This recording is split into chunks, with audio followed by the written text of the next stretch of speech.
I'm David Scandura. I'm Justice Burkett. And today we're here to find out, is Avatar the greatest movie ever made? Your fault. You're like a baby, making noise, don't know what to do. You are not in Kansas anymore. You are listening to the greatest movie ever made, the show where we watch a movie and tell you if it's the greatest movie ever made. That's right. I see you, David. I see you, Justice. I see you. I was going to try to say that to you in Navi. But you didn't. I practiced it, but I don't remember it. Oh, dang. That's fine. I would have been like, I don't know what you just said. Yeah. Because the Navi language, not something that really sticks with you after watching this movie. I feel like there are things that stick with you after watching this movie.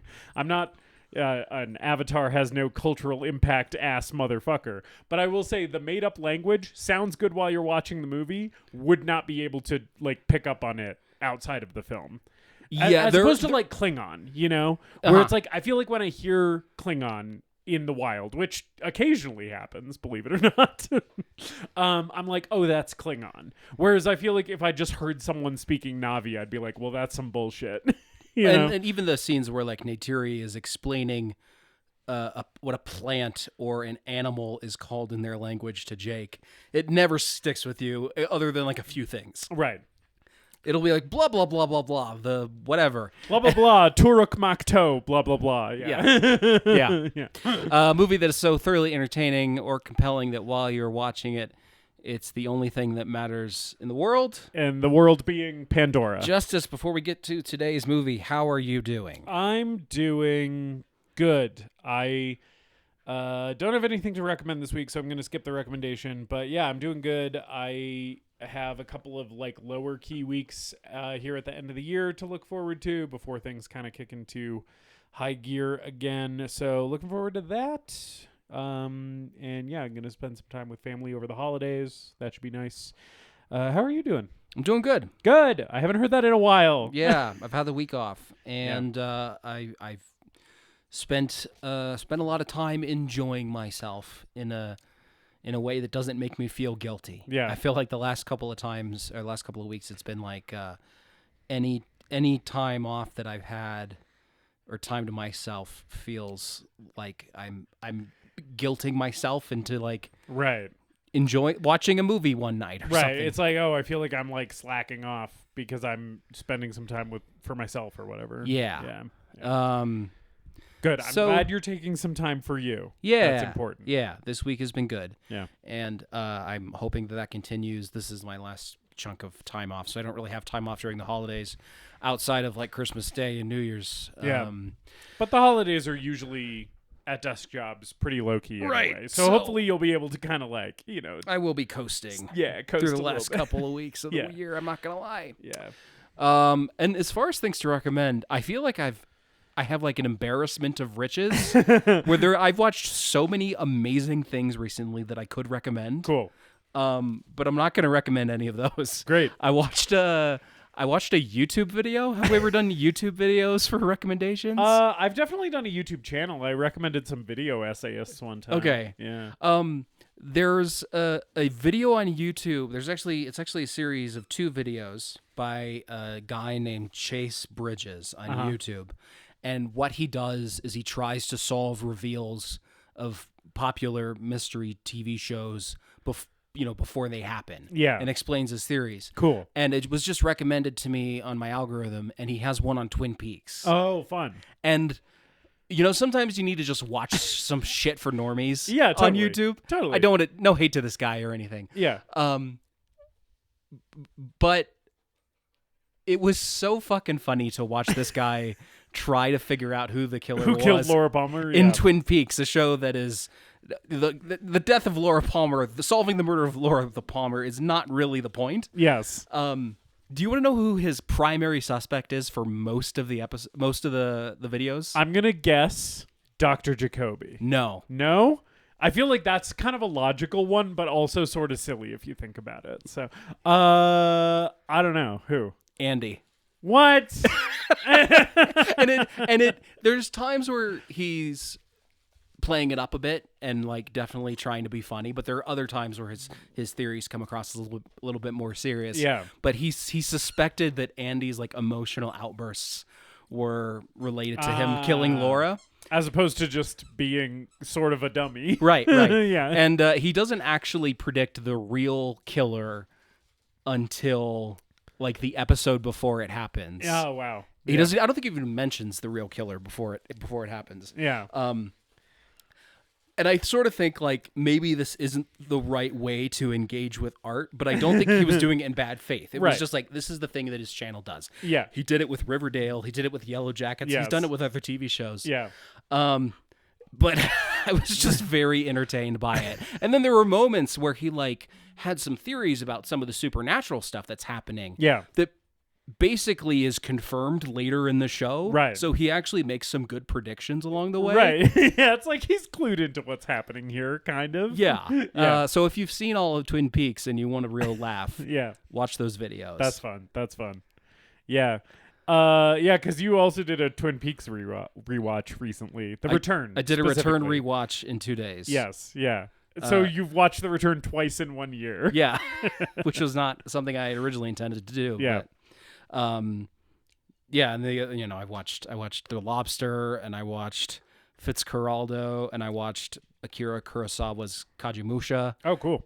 Which was one of the best things I've ever seen for the first time. I watched Parasite. Like I've been watching good shit lately. So, but your recommendation is those it's two a YouTube videos. if you've seen Twin Peaks. By some guy trying to predict the twists of Twin Peaks. Yeah. Yeah. The first episode, he has his little Pepe Sylvia board behind him. Yeah. The first episode is like it's that he has like 7 or 8 suspects on the wall, and by the time he gets to the second one, there's like 20 people on the board because that's just how Twin Peaks is. Right.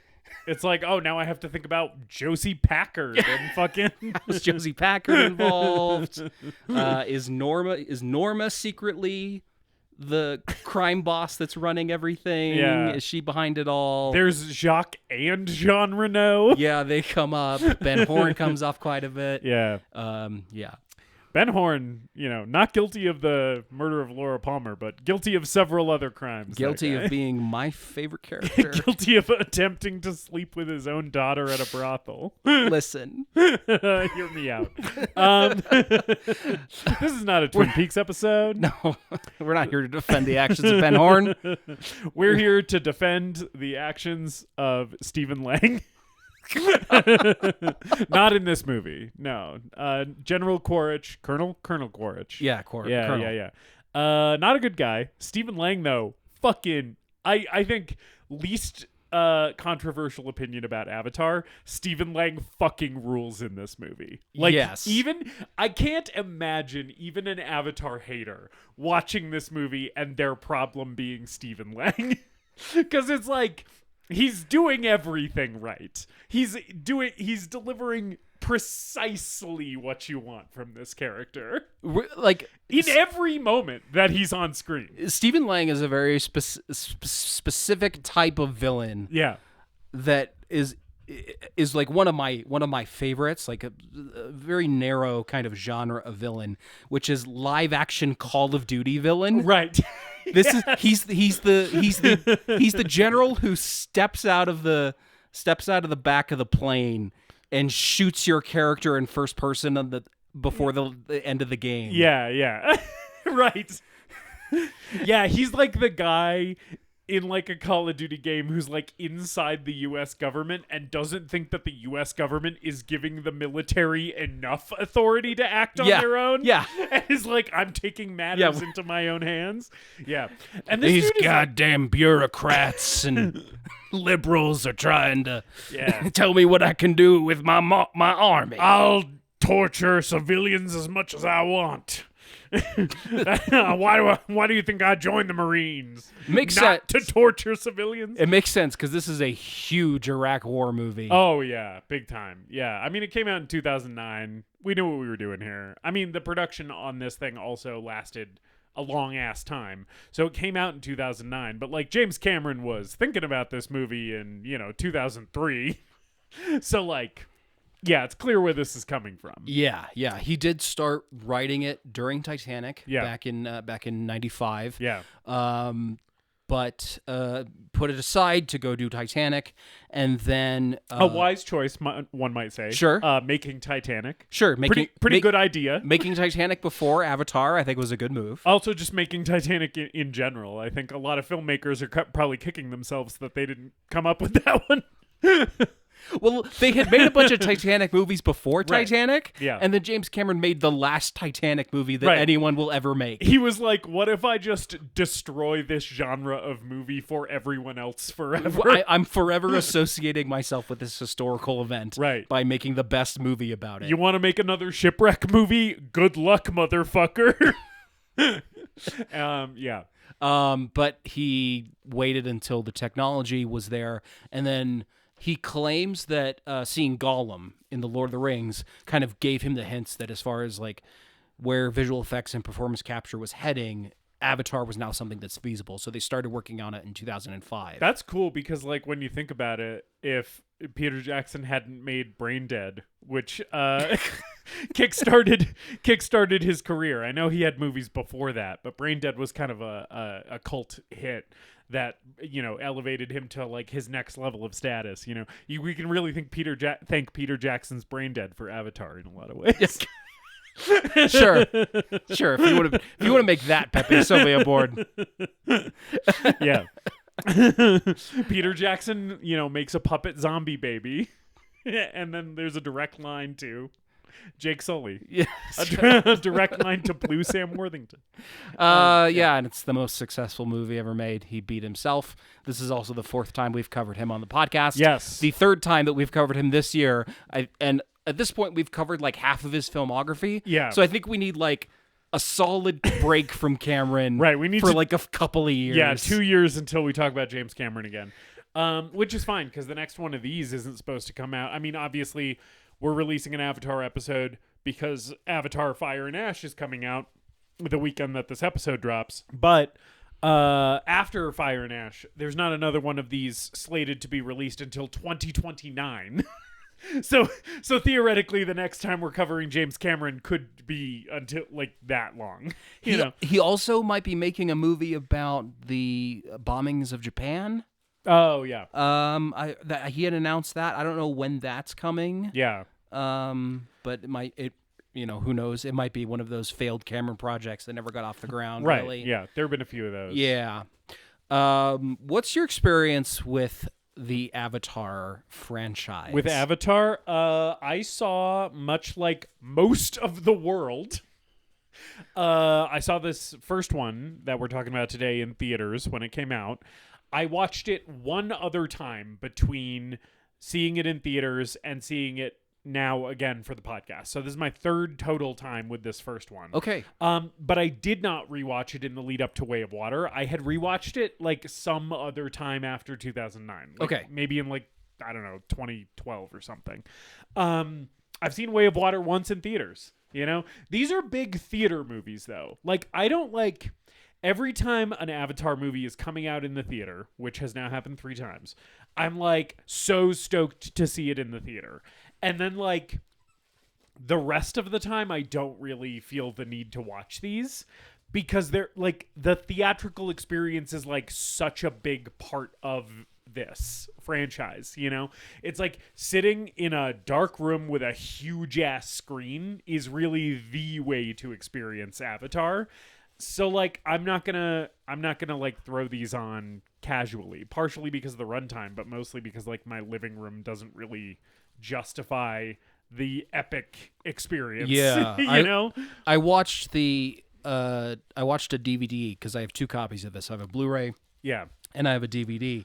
And the DVD is the collector's edition with the different cuts. Right. And within the first 5 minutes, I was like, man, this is not the same. It's and not the same as you watching get it in a used to theater. it. Yeah, you know? yeah, Like, you as do. you watch it, you get used to it. But seeing it in theaters is really the way that these movies are meant to be seen. Yeah, totally. And I think that that's good. I think it's like, it's cool that James Cameron kind of throughout his filmography has been making big event movies that you like have to go to the theater to experience, and you're just not going to get even like a fraction of the same experience if Yeah. you watch it at home, and it's like, I feel like that's one of the reasons that he has 3 of the top 4 highest grossing movies of all time are his, is because he's so good at making a movie that you have to go pay a ticket for. And I don't know watch that it in a there movie are. theater. I don't know that there are many modern equivalents other than like Christopher Nolan. Right. Yeah. Well, and like some might say like those Marvel movies are like big event movies that people flock to the cinema for. Yeah, they're definitely event movies, but I Yeah. also feel like a lot of those, you're not losing a lot of the experience by watching it at home Right. necessarily. Whereas like with Avatar, either of the 2 that have been released, that I've seen, it's like watching them on a smaller screen like does rob you of some of the experience, because like it is so detailed and so rich and so he just fills the frame with so much shit to look at, that it's like when the screen is smaller, you're actually missing stuff, Yeah. in a way that I feel like, is maybe not true of those Marvel movies. But yeah, like the spectacle is such a big part of it. So yeah, my relationship to this franchise is mostly like going to the movies to see Avatar. And like, because Fire and Ash is about to come out, I'm very excited to go to the movies and see Avatar, because that's how to do this shit. Like, you gotta go. You can't just like wait for this to hit streaming or like physical media. You have to like buy a ticket, get your popcorn, and experience Avatar. Yeah. Take a long pee beforehand. Take a good, healthy restroom break beforehand. Yeah. And then sit down and see Avatar. Yeah. What's your relationship with Avatar? So this first one I saw multiple times in the theater. I probably saw this 3 or 4 times, which is one of the most one of the movies that I've seen the most in theaters. Yeah. I rarely go back to the theater for a movie unless it's a big event film like Dune or the one that I've seen the most in theaters, I think, is The Dark Knight. I think I saw The Dark Knight like 5 or 6 times. That's great. Like 5, like mostly during its initial run, and then it went to the cheap theater, and I saw it in the cheap theater too. You know what's wild? I think the most times I've ever seen a movie in the theater is twice. I don't think I've ever seen a movie in a theater more than twice. I don't think I've seen a movie in a theater more than twice in a long time. Yeah. I think it's mostly been twice. Like, I think Dune 2 I saw twice in theaters, and all the other watches were Dune 2 I home. saw twice in theaters, and like before that I think it was as far ago as like Rogue One I saw twice in theaters. Anyway. But I loved this movie when it came out. I don't know that I knew who James Cameron was. I had probably seen Aliens at that point. I had probably seen Terminator, but James Cameron as a filmmaker was not really something that was like known to me. And I remember loving this and being moved by it. And then the years went on, and the naysayers started to make their voices louder. And I don't know that I rewatched it during that time and came out of it with a different opinion. But they did kind of get to me, and I did start thinking about some of their criticisms of the movie, which not all of them are like bad faith critiques. I think there's definitely there are valid criticisms. There are valid criticisms of this film. Yes, Yes. there's stuff that you can criticize with this Yes. flick. But the last time I watched this before Way of Water and liked it, but didn't enjoy it as much. And then I watched it again last year, and I was like, no, I'm back. This movie's fucking awesome. I think this movie rocks. Yeah. And I loved Way of Water. I watched Way of Water a second time, and Way of Water got even better. So I'm fully back on the Avatar train. I will say I'm very excited to rewatch Way of Water after watching this first one again. Because like even in my living room, I was like, yeah, like if it wasn't midnight right now when I'm finishing Avatar 1, I would throw on Way of Water. If that wouldn't mean that I would be up until 3:30 a.m. Right. But yeah, I also think I have a suspicion that if I rewatch Way of Water, it's going to be my favorite Avatar movie because we'll talk about the movie that we're here to talk about today. But it's like, I feel like a lot of the critiques that you could levy against Avatar 2009, James Cameron very deftly kind of skirts around those in Way of Water, to my recollection. Yeah, there's a lot that he has to accomplish in this movie. Yes. To the point where there are, like several other James Cameron films, multiple different cuts that he's released of it. Right. Did you watch the theatrical cut? I did. Okay. Yeah. I rented this on Apple TV because it felt marginally better than renting on Amazon. Because I don't own a disc copy of this. I was initially going to pirate this, and then the pirated stream was so low resolution that I was like... Oh, God, that sounds awful. Yeah, I was like, I cannot watch Avatar in low res. Absolutely not. So I shelled out my money to Tim Apple to be like, please at least let me see this looking good. So I watched the two... So there's the theatrical cut. Yeah. There's the... Which is a hair under 3 hours. It's like 240-ish. Yeah. There's the special edition re-release cut, which adds 8 minutes, which I think I saw in theaters because that one has the full hair sex scene. I feel like I saw that one in theaters too. I think so. Because I remember the hair sex. Yeah, everyone remembers the hair sex, and they go back to watch the first one, and they're like, "Where's the hair sex?" Yeah. For this, I watched the extended collector's edition cut, which is a full 3 hours. Oh shit! And it has the biggest change is it has a prologue on Earth. Wait, okay. I saw the prologue on Earth. Okay. So I guess Tim Apple is giving me this cut. Okay, so we both watched that cut then. Sure, yeah. Okay. Is the prologue on Earth not in the original It's theatrical? not in the original. I didn't remember that. He has it's the opening shot of the trees, and he talks about, I dream of flying, and then he wakes up out of cryo. But we don't see him looking like Keith Urban on Earth? No, we don't see we don't see fucking dollar store Blade Runner City. The shoulder length hair and the little soul patch. I was just like, this man. It is the 22nd century, but this man is still listening to Creed. Well, that bar he's at is playing some 2000s butt rock when he gets in a fight with that guy. Which rules? Yeah, like right. So in the version that we both saw, yeah, like a guy is pushing around his girlfriend, and Jake Sully, he like gets out of his wheelchair to start wailing on this dude. Yeah, him diving out of the chair is pretty sick. He like pulls the bar stool out from under the dude so that the dude's at ground level, and then he just like flops on top of him and starts wailing on him. Yeah. The stuff on Earth, we don't need this. No. It's so clear that this is like was not supposed to be in this movie. It doesn't work. Yeah. It's like you said, it's Blade Runner shit. Like basically James Cameron is like, what should Earth look like in Avatar? I don't know. I've seen Blade Runner. Like, yeah, know? The couple of lines that we get throughout the movie about what Earth is like and how it, right. We've used up our resources and people have left Earth. That's all we really need. Yeah, and also there's no green places left on Earth. Yeah, is a thing that's said at one point. Yeah. And also like.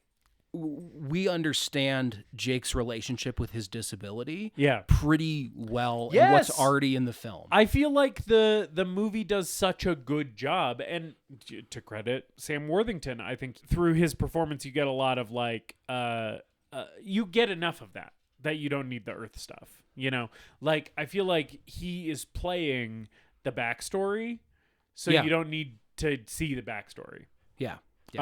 That being said, I did like the artful shot of his identical twin being incinerated in a crematorium box. Because like in this Earth shit prologue that has been tacked on, we get a zoom in on like a Sam Worthington double face being like obliterated by jets of flame, and then it's like hard cut to Pandora. I did like that shot. Okay, yeah. That was I do remember that.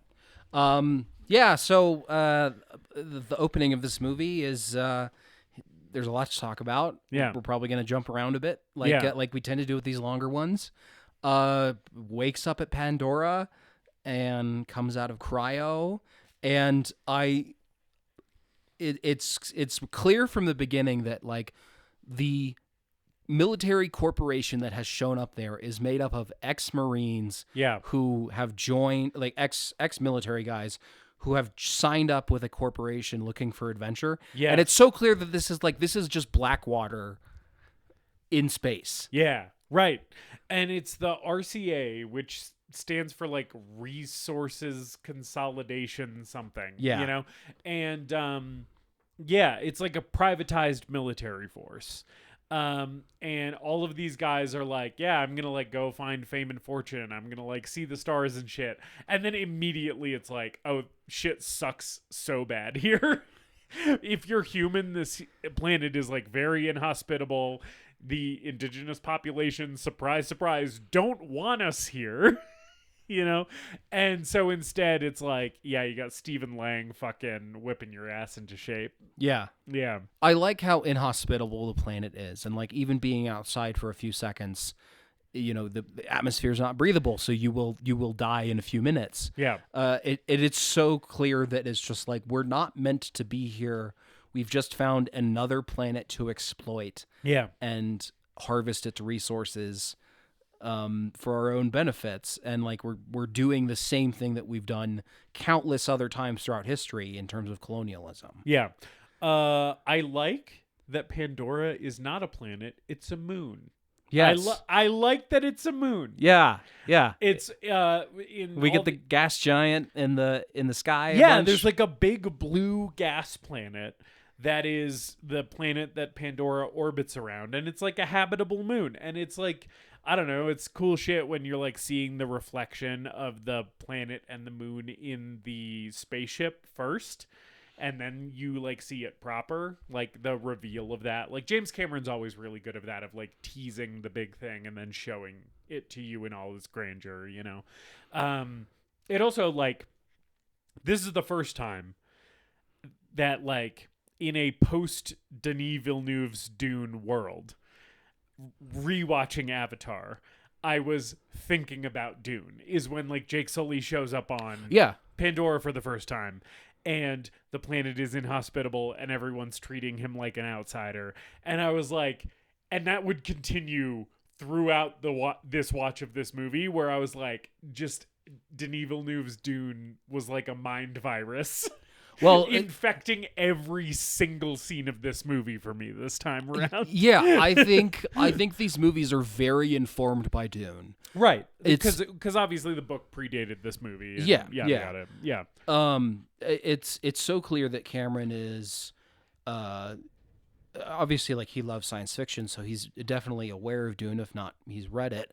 But it is James Cameron's tree, or in the second one, James Cameron's wave, you know, like he's using the standard tropes of like the Campbellian monomyth, or, you know, the white savior narrative, to tell a story about environmentalism. Right. He's just doing it with a more positive, heroic take on the character, as opposed to Dune, which is more critical of those sorts of stereotypes. Right. But I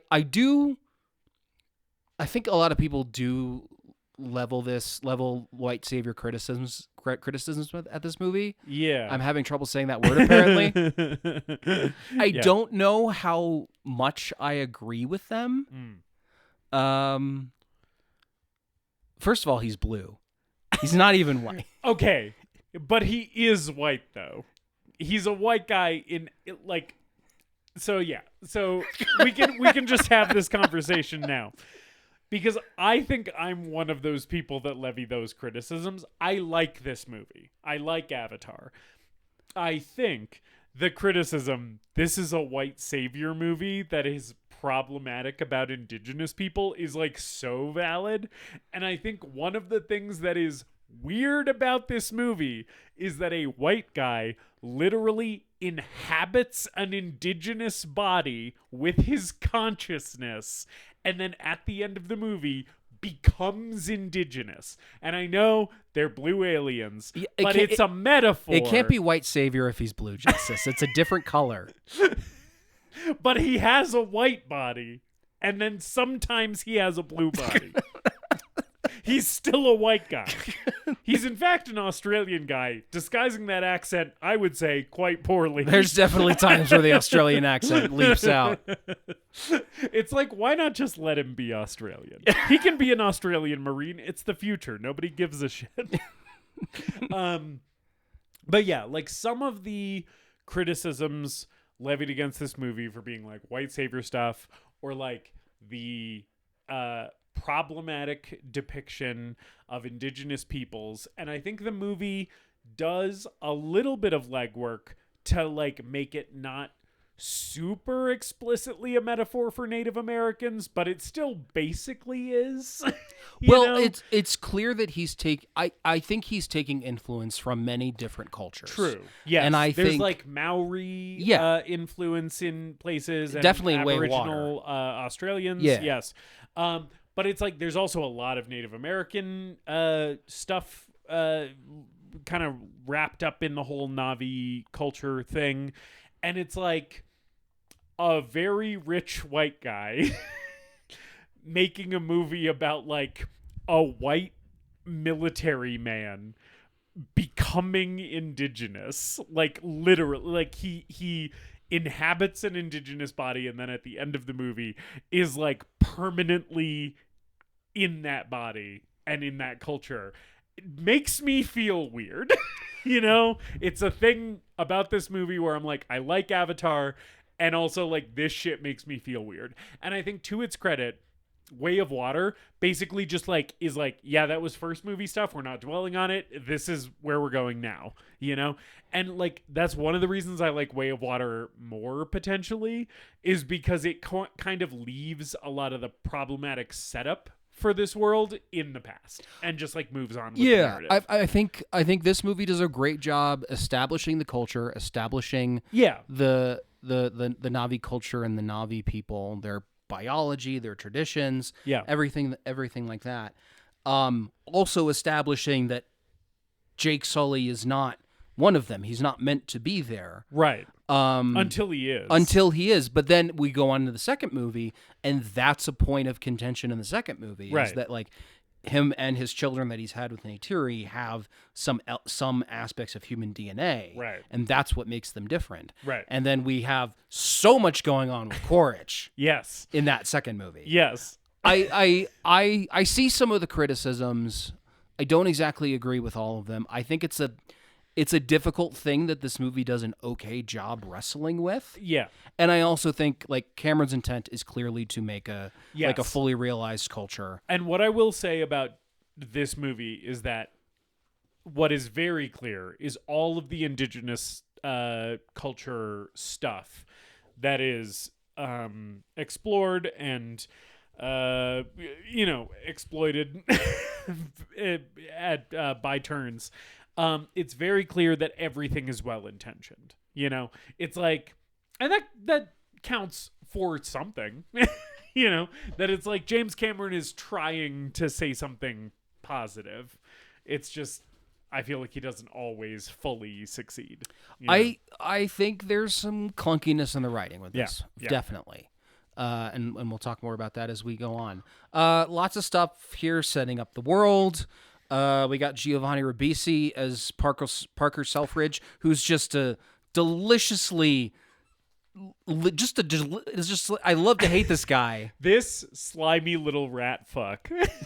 That's a good way to put it. Yeah, I love Giovanni Ribisi in this movie. He feels like he's the guy from Aliens who works for the fucking company, like on steroids. Yeah, you know, like yeah, he's the tech. He's the fully like the modern tech bro version of that guy. Yes, and I like that he is a little like Mark Zuckerberg coded, where he's just kind of like, oh, he's like a little casual. He's a little loose. He's also doing the fucking Outland thing where he's like playing putt-putt in his office. Yeah. Which I was like, has James Cameron seen Outland? Probably, right? I don't know. And they're there to harvest a mineral called unobtanium, which is a funny name. It's like it would be like if in a mystery movie someone was like, "That's the MacGuffin." Right. They just said the thing. But what I've come around, I think I like that it's called unobtainium. I like unobtainium. Partially because it's sort of, this is just like my own headcanon for it. It's like, it's the catchy corporate name that they came up with for this thing. Right. The same way that like there's a fucking tech company called Palantir. Like Right. we're going to name a tech company after the evil doomsday device in fucking the evil evil orb. surveillance device. in fucking Lord of the Rings. Yeah. It's the Yeah. we created the Torment Nexus Right, from yeah. the sci-fi novel Don't Yes. Create the Torment Nexus. Yes. I like unobtainium too. I hadn't even thought about it as like a fucking tech bro focus group name. But I just like that it's called unobtainium because it's like James Cameron, filmmaker, and James Cameron, writer, are often sort of wrestling in his filmography. Yes. Right?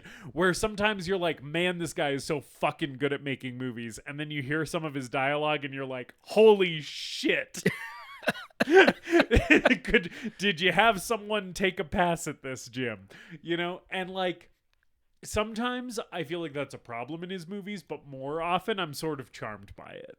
Where I'm like, this guy is so in love with making the visual spectacle that like the words that people say are sort of like less important to him, and that's how we end up with unobtainium. Is he's just kind of like, yeah, I don't know, it's unobtainium.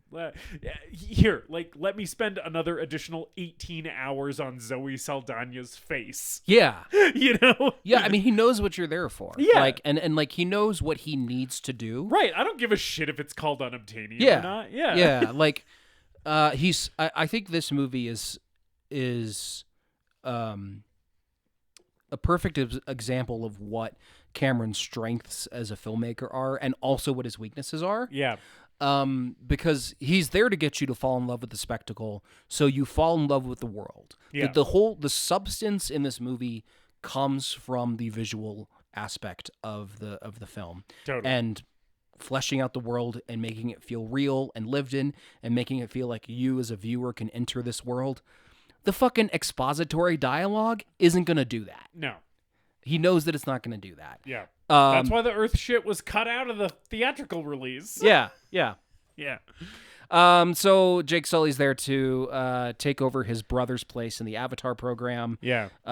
We meet Sigourney Weaver and a fucking Norm. This dork-ass nerd who's in the movie, sort of. Yeah. The person who's in this movie, sort of, is Michelle Rodriguez. Yes. Michelle Rodriguez is so not in this movie. Yeah, as Trudy. Unfortunately, not really in this movie. She's in like 5 scenes of this movie. And my biggest note to James Cameron is, I would like to see more of Michelle Rodriguez, please. Okay. I like her in this movie, but mostly she's a Latina with bangs. Okay. I Which see is- what you mean. Which is my type, as evidenced by my quarter Latina wife with bangs. I am weak for a Latina with bangs. I understand it. I understand that.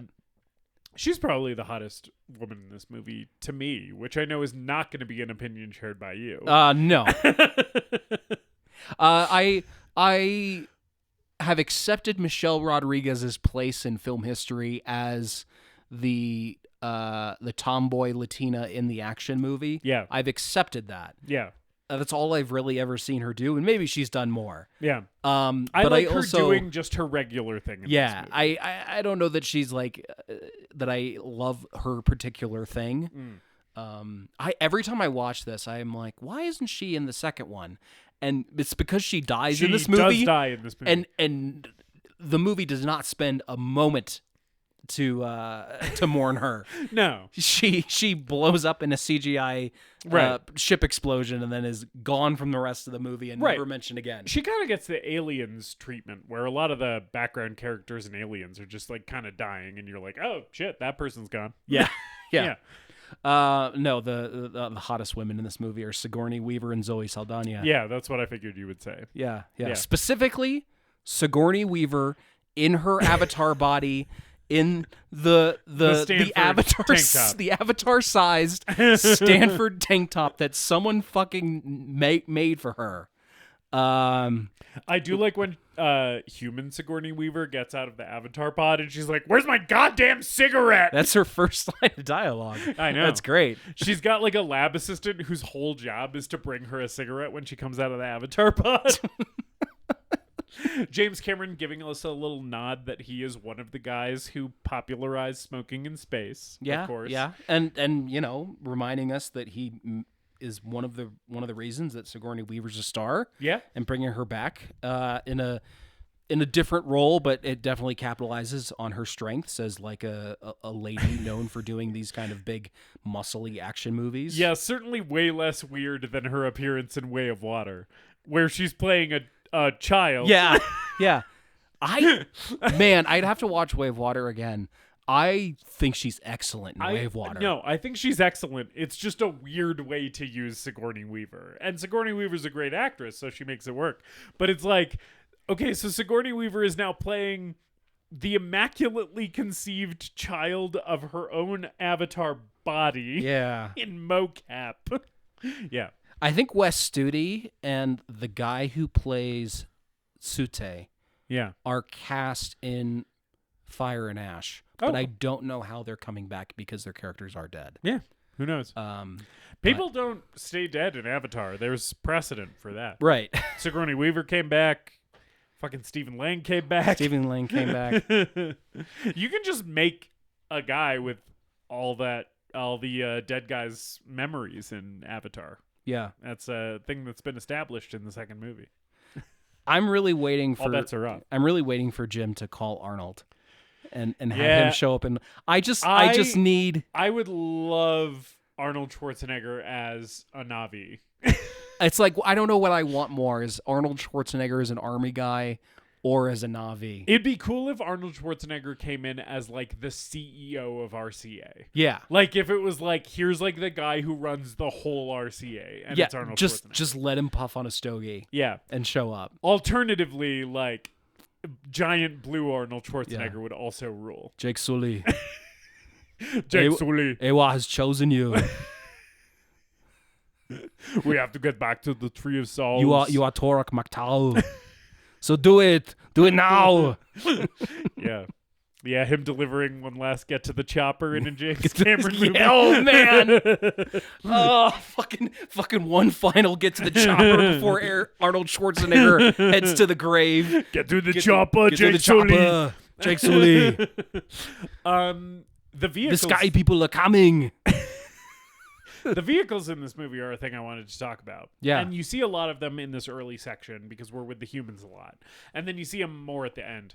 A thing that occurred to me while I was watching this movie is we talked, I think, in our Aliens episode about how Aliens influenced, like, basically all sci-fi video games. Yes, we did. And it is interesting to me watching Avatar 2009 because I'm like, I think James Cameron has been influenced by the things that he influenced. I think so. Specifically, some of the human vehicles in this movie look so fucking Halo.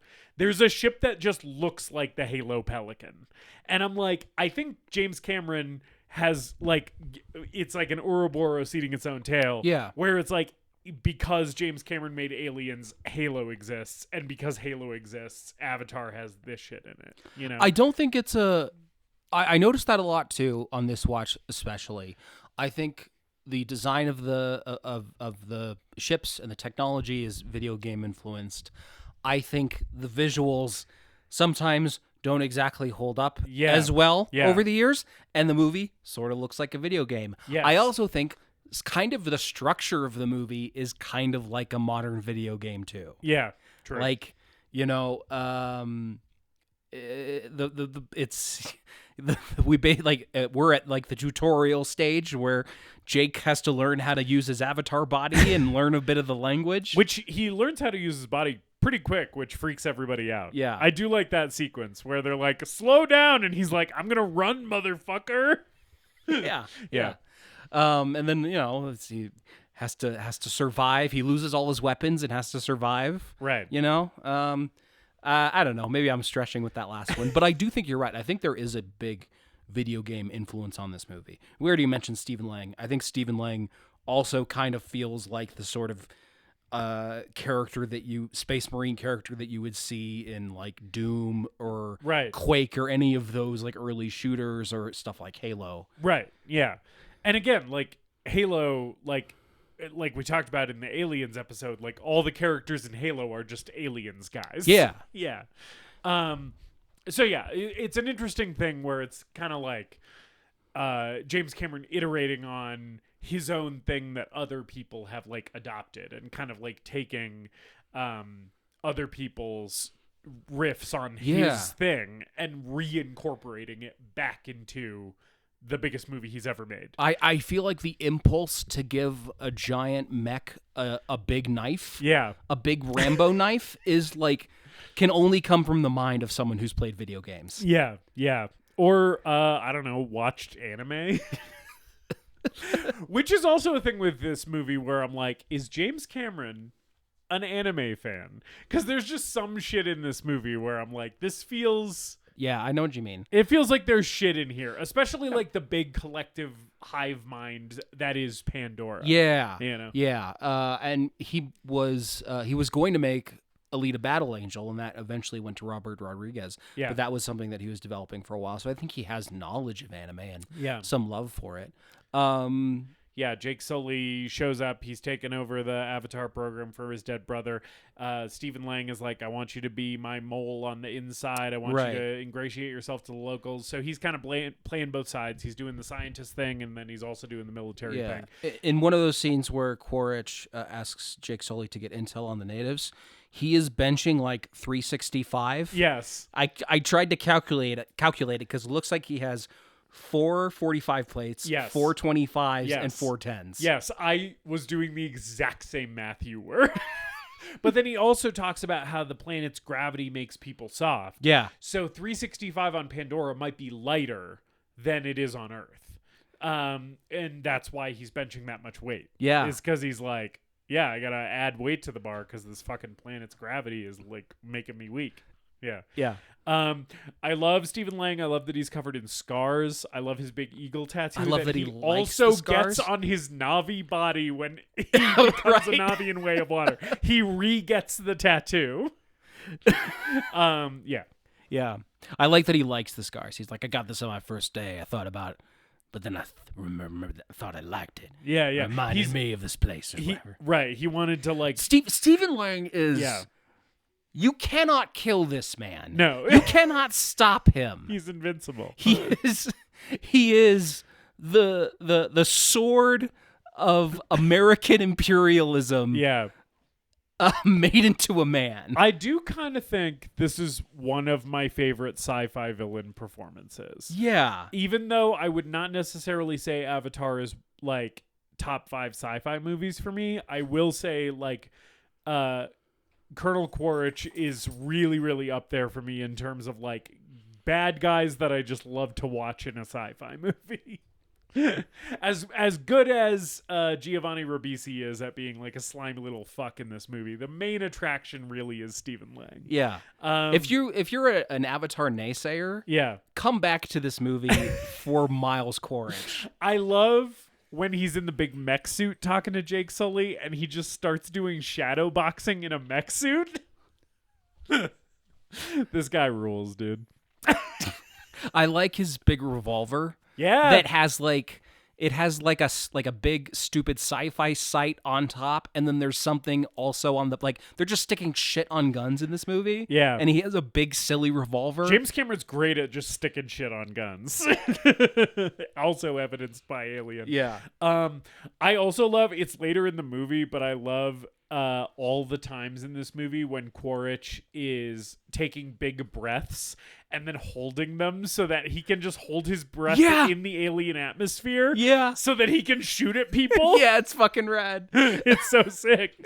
And I noticed it happening in the one scene where everybody escapes initially, but then he does it more. Like he keeps doing it where he's like, uh-oh, I'm going to have to take a big inhale of air so that I can fucking shoot out the cockpit of this mech suit or whatever. Yeah, it's dope. Yeah. So Jake goes out on some of his first missions on Pandora. Yeah.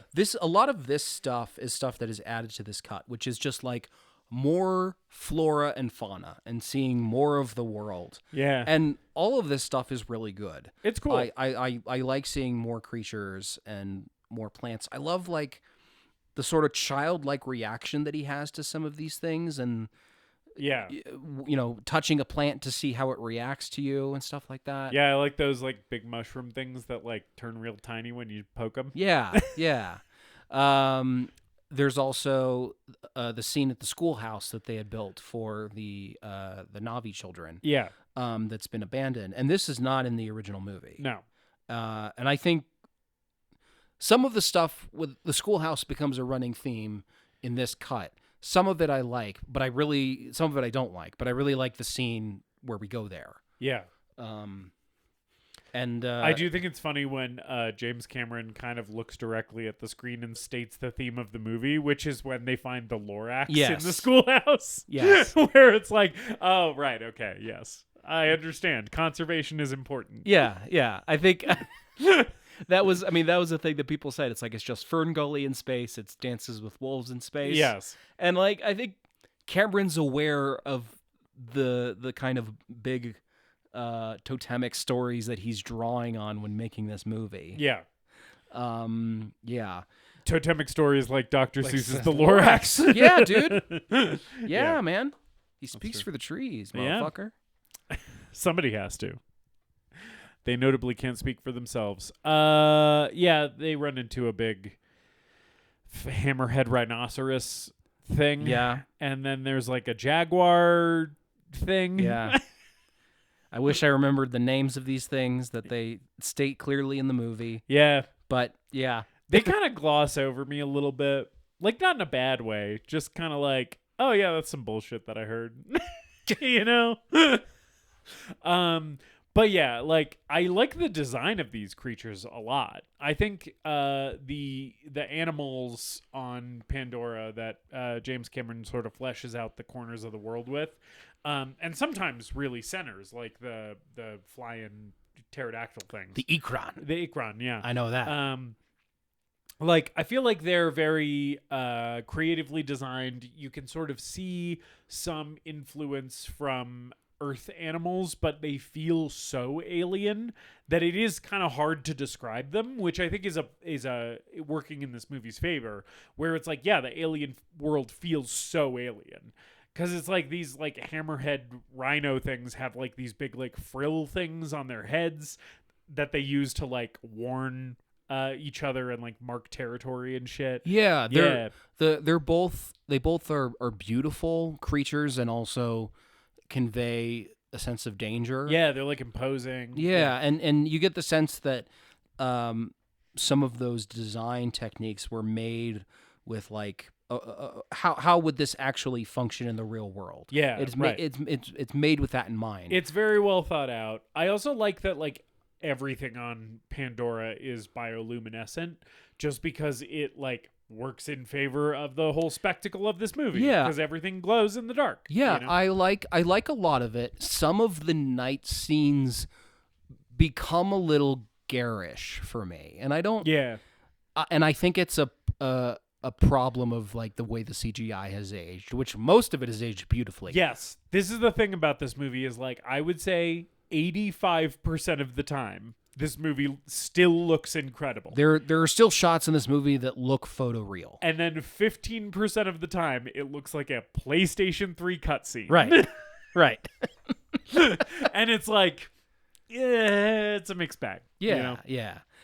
It's a mixed bag, definitely in the favor of like Of good. Yeah. But yeah, some of the stuff hasn't held up that well. Yeah. And I think like Way of Water benefits not only from just the huge leaps and bounds that CGI has made in that time, but also just the color palette of that film seems a lot more accommodating to the CGI, right? In a way that this one doesn't. I think all of the colors in this movie are kind of butting up against the technology at certain points, right? In Way of Water, it's just the ocean, right? And we got a lot of blues going on, so like you can just play with those. Yeah.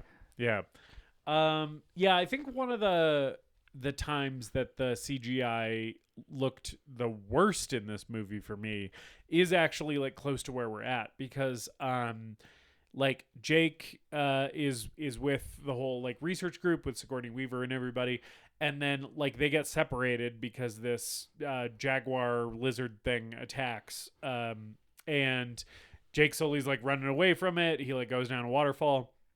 And then it's like he survives till nighttime. They have to leave him behind, and he gets attacked by this like pack of like little like wolf things. Yeah. And this sequence, I was like, this is where some of this shit is starting to look a little rough for me. Yeah, some of those creatures look a little rubbery. Yeah, right. It looks like very plasticky. Yeah, you know. yeah. And which is weird because it's like it's nighttime, which is usually beneficial to masking CGI. But I feel like James Cameron like is so good at showing the thing in like full light that like weirdly it's like torchlight was maybe hard for them to manage. I don't know. Yeah. Well, the other thing I was going to say was I think when we are in fully CGI environments, Yeah. when we're just hanging out with the Na'vi in the forest, Right. it looks for the most part really good.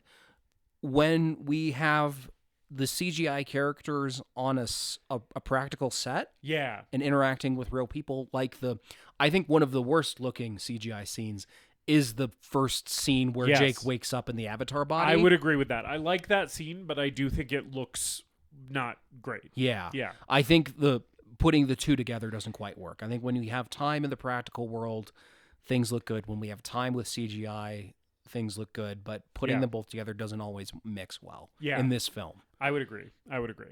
Yeah, it's like it's weirdly like we can't do the Who Framed Roger Rabbit thing with CGI the way that you can with 2D animation, where it's like you can't just have like a character with like a CGI aesthetic exist alongside a real person and have the image make sense to your brain in the same way that you can with like 2D animation, you know? Yeah, I mean, it takes a lot of work, and like, Yeah. I think stuff like Gollum still holds up really well for Yeah, me. although rewatching The Two Towers, which I did this year, there are even moments where Gollum looks a little janky. And I remember that as like, in my mind, I remember like seeing that in the theater and being like, this looks perfect. And like now going back to it, I'm like, it doesn't look perfect. There are moments where it's like, it looks a little weird. Yeah. But mostly it looks quite good. Yeah. Speaking of looking perfect, Zoe Saldana. Neytiri shows up, Yeah, and yeah. what I will say is some of those photoreal shots to me are just close-ups of Neytiri. Yeah. Because I think it seems like James Cameron is paying special attention to making Zoe Saldana's character look as real and as beautiful as possible. It does seem like James Cameron has a thing for this giant blue woman. Yeah. And I mean, who can blame him? You know? Yeah. Zoe Saldana's blue cat face is very beautiful in this movie. I mean, he had the galaxy brain idea to make her 9 feet tall and Yes. blue. She has And- stretched lobes, which I also like. Yeah, and she gets to cradle the main character like a baby at the end of the Yes, movie. Which, that's right. Who among us would not want to be held by a 9 foot tall Zoe Saldana? Zoe Saldana also, like, in, I think, 3 of the top 4 highest grossing movies of all time. Yeah, because she's also in Endgame. Yeah, Yeah. So her and James Cameron. yeah. She's great in this. Oh, yeah. I think she's amazing. I think she's her one of the best performers in this movie. I agree. I think her mocap is phenomenal. You get a lot of the performance through the CG. She seems like one of the actors that is really knows how to perform in mocap. Yeah. She knows she's exaggerating her expressions a bit, but she's doing things that are very specific too. Yeah. Like she's making very specific choices with her facial expressions in a way that some of the other actors like Sam Worthington aren't. But also, Sam Worthington is a little flat when he's also up human too. True. So I feel like it's consistent. Like Yeah. I feel like his performance is consistent, and it's like that's just what Jake Sully is like. Yeah. He's just not a very emotive person, you know. Yeah, Zoe Saldana I think is great in this, and Neytiri is my favorite character in this movie. I like as soon as Neytiri shows up, I'm like, this is her movie. Yeah. Yeah. Yeah, I think so much of this movie is about her, and it's about her falling in love with Jake. And Yes. Which I is very cute to watch. yes, I love it. I love all the little hints that they have towards that throughout the movie, and the ways that she looks at him and stuff like that. Yeah. So she helps him survive the night, and starts introducing him to some of the lore and the cultural aspects of the Na'vi, specifically like their relationship to the other living creatures that they that are on the planet. Yeah. And she takes him back to. I think this is when she takes him back to the tribe. Yes. Yeah, because she's gonna kill him when she first sees him, but then there's divine intervention via little jellyfish seed. And then a bunch of jellyfish seeds land on him. Yeah. And she's like, "Oh, you're Lisa Nalgaib." Awa wants me to fuck this guy. Yeah, and so then she takes him home to meet the parents. And everybody, I like that they're all calling him like a demon and a dream walker. I like the slurs that they have for the avatar. Yeah. The humans in the avatar bodies. But yeah, they're like, this is like some kind of unholy abomination. You got 5 fingers. What's up with that? You know? Yeah. But They don't mention the 5-finger thing in this movie, do they? no, but you see it. Yeah. Yeah. And it's very noticeable. Because the Na'vi only have like the 3 fingers and the 1 thumb, and then the avatars have a full like human hand. But yeah, so everybody's like suspicious of him and shit, and she's like, no, like Awa revealed to me that like there's something important about this guy. So basically, mom and dad are like, because her parents are like the spiritual and military leader of their tribe, right? And they're like, yeah, you can teach him our ways, and it's your job to, look after him and shit. And it's like it does turn into like a little bit of like an enemies to lovers thing, where she's like pissed off that she has to teach him, but then she like starts like, Yeah. and it's cute, and I like it. I like the little montage of him like learning shit. Yeah. There's a lot of that in this movie, and those are all really well done. I want to call out Wes Studi and CCH Pounder as her parents, the tribal leaders. Yeah. Fucking the GOAT, Wes Studi. Yeah. Is this the first time we've talked about him? I think so. I don't know, but I love him. Yeah. And he's not in this movie enough, and neither is CCH Pounder. CCH Pounder, though, is also in Way of Water. So at least she gets to stick around. Yeah. Yeah. But they're awesome. Yeah. They're so good in this. I think they're both great in this. I think CCH Pounder is also great in Way of Water. And she's also billed for Fire and Ash. So we'll get more of Moat. And I also love Sute, played by Laz Alonso. The last couple times I've seen this, I really love what they do with Sute, and there's his death scene that's added to this version is so good. Yeah, I agree.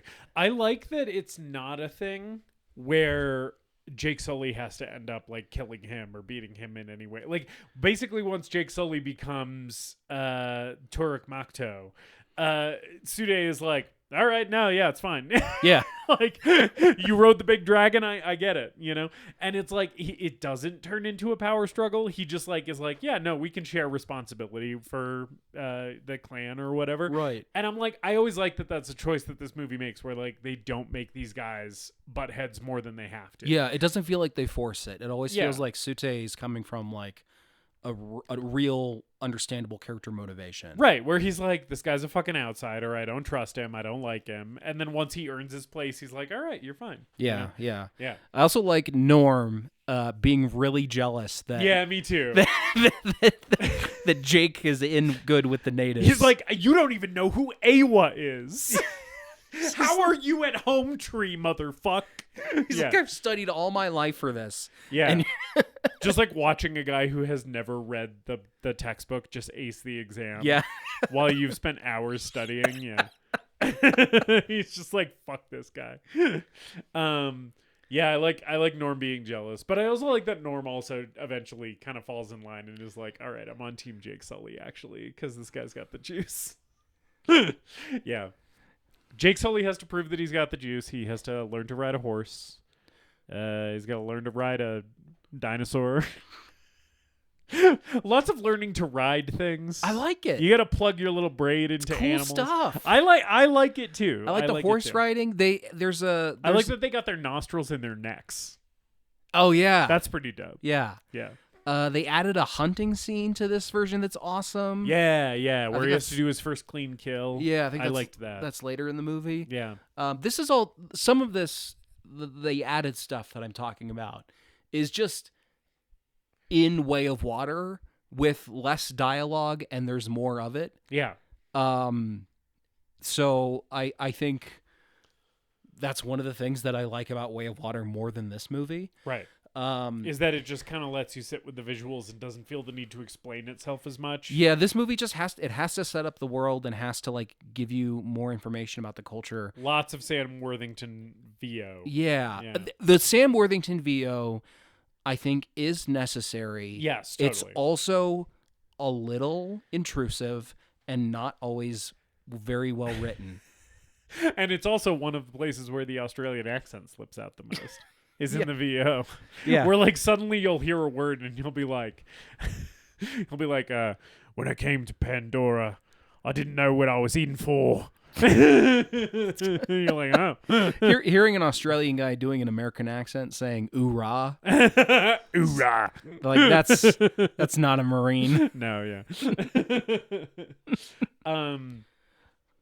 But yeah, training montage stuff is happening. Also, he's going back and reporting to Sigourney Weaver, but also Stephen Lang. Yeah. We have the thing with like the video diaries. That's like a device that is set up multiple times in this movie so that like some of the VO makes sense. Mm-hmm. And also so that like they have the mic drop moment for the RCA where they play his incriminating message later in the movie. Or whatever. Right. Grace knows that he's getting closer to the military, so she decides to move them to a lab in the mountains. Yeah, I do like Sigourney Weaver like being like, I understand that a power struggle is happening here, so I'm going to remove this paraplegic from the influence of the military and take him up into floating mountains where he can't escape my influence. Yeah, she has been very hostile towards this guy for most of the movie because he's a brain dead jarhead. He's a jarhead, yeah. He's from the Jarhead clan. The Jarhead. I do like when he says that. Yeah. But I like their relationship. I like how me too. their relationship changes throughout the movie. And you can really see her kind of like warming up to him and all that. Yeah. Yeah. There's scenes throughout this movie referencing the school, and Grace talks about the school a little bit more in explicit detail that's not in the re-release cut and not in the original cut, where some of the kids were attacking bulldozers that were destroying the forest. And it was being led by Neytiri's sister, and the RCA soldiers showed up and shot them, and then none of the kids came back to the school after that. And she and Jake start bonding during these scenes and talking more as he starts becoming more invested in his life with the Na'vi. He's starting to neglect his physical human life, and she picks up on that. I like that stuff. Yeah, where she's like making him eat and stuff. Yeah. But some of the stuff with the school, and this is later, a little bit further than where we are, some of that extra stuff with the school, I don't know if it's entirely necessary because like the scene that's already there where they go to the school, you can infer enough as it is. And it's like Grace never really interacts with Neytiri, and Neytiri never talks about her sister. Yeah. It's a little bit too much, I think, in this already long movie, which is why it was saved for a longer cut, obviously. Right. Yeah. I mean, I feel like you get enough without all the extraneous stuff, you know? Yeah. And Neytiri's character journey is mostly centered around like her relationship with Jake and all that, and so it's like I don't know why we're adding all of this additional stuff. Yeah. We can understand that she wants to like have like a safe world for her people and her culture without there being like a personal chip on her shoulder from some like past tragedy that the colonizers have caused her. It's like colonizers colonizing is enough. Right. And Yeah. if we're gonna add that motivation to her character, make it more explicit in the script and make her talk about it, but it's just not something that comes up. They did add a lot. James Cameron did see fit to add an explanation for why the floating mountains of Pandora float, though. Oh yeah, Because he's like, the unobtanium has a magnetic property. It's a Jake Sully voiceover, and then Jake is like, I don't really understand it, so we'll move on. Yeah. Because I remember people being like, the floating mountains are stupid. I like the floating. I like the floating mountains because they're cool. I think they're good. I like that there's a waterfall that just goes into nowhere. Would really like to know how that waterfall works. It seems like it just like becomes mist. Like it probably just collects rain. Yeah. Oh yeah. That Probably. lake, and then it yeah. Yeah. Because they're so high up. Yeah, something like that. Condensation, whatever. Yeah, I like the floating mountains. I like the floating waterfall. The visual is really cool. Yeah, and I like Michelle Rodriguez like flying him up there. And this is where you get the explanation that none of their instruments work up there and shit. So that later on it makes sense when the RCA is basically sitting ducks for a bunch of people on pterodactyls. Yeah. But yeah, so they go up there and continue the Avatar work. And Jake Sully is like getting more integrated into the society. He, pairs with his Ikran. That's what they're called. Yes, or banshees is the human name for them. I like that they got snake teeth. Yeah. They got those retractable teeth. Yeah, that's pretty cool. This scene's awesome. Yeah, this is like kind of the big scene of this montage. We get more of him like learning the language and such, but the first scene where he picks the Ikran is really cool. Mm-hmm. And I think like anytime we're flying in this movie and James Horner's score is going is like the emotional spectacle of a James Cameron movie is being realized to its fullest potential. Yeah, I think High Priestess Pod mentioned to me because she didn't watch this movie with me. She's actually never seen Avatar. Oh, okay. One of the few. I'm not surprised. Not her type of movie. No. And anytime she saw a scene from this movie in passing while she was walking through the living room while I was watching it, she was like, "This looks so stupid." But one thing that she did say is she was like, did the same guy who did the Titanic score do the Avatar score? And I was like, yeah. She was like, is it also James Horner? And I was like, yeah, it is. And she could tell just from hearing it from the other room, because it is like, it's all the hallmarks of what he's done with Cameron before, where it's like epic and it feels like it just matches the grandiosity of the movie in a way that like I think is like, yeah, totally in line with what you're saying, where it's like the movie is at its best when it's James Horner's music and James Cameron's visuals and nobody's talking. Yes. Yeah. The themes are memorable too. Yeah. Like I got them in my head. Yeah. I think I like the Alien score more because I'm an Aliens boy. You're right. And of course people laud the Titanic score for obvious reasons. Yeah. But I think people are sleeping on Horner's Avatar score. Yeah, I think it's great.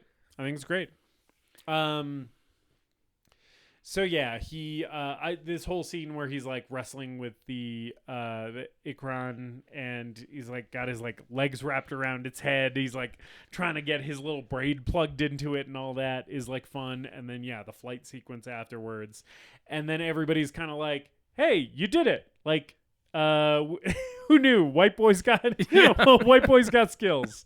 And so then they like have a little induction ceremony where they're like, you get to be like fully one of us. Yeah, you're part of the tribe now. Yeah. And around here also, Stephen Lang is like, hey man, like you've got us all the intel that you need, because like Sam Worthington, like out of the Avatar body, has been reporting to Stephen Lang and has been like, hey, this is the layout of the tree. This is all like the structural specs of it and stuff. And Stephen Lang and him have a conversation where he's like, dude, you're almost done. Like, I can set up a surgery so that you can walk again. Like, you can finish up and get shipped out of here. And he's like, no, I want to see this through to the end. I want to, like, have my little ceremony. And Stephen Lang's like, okay, seems like maybe you're a little too invested in the Na'vi of it all, you know?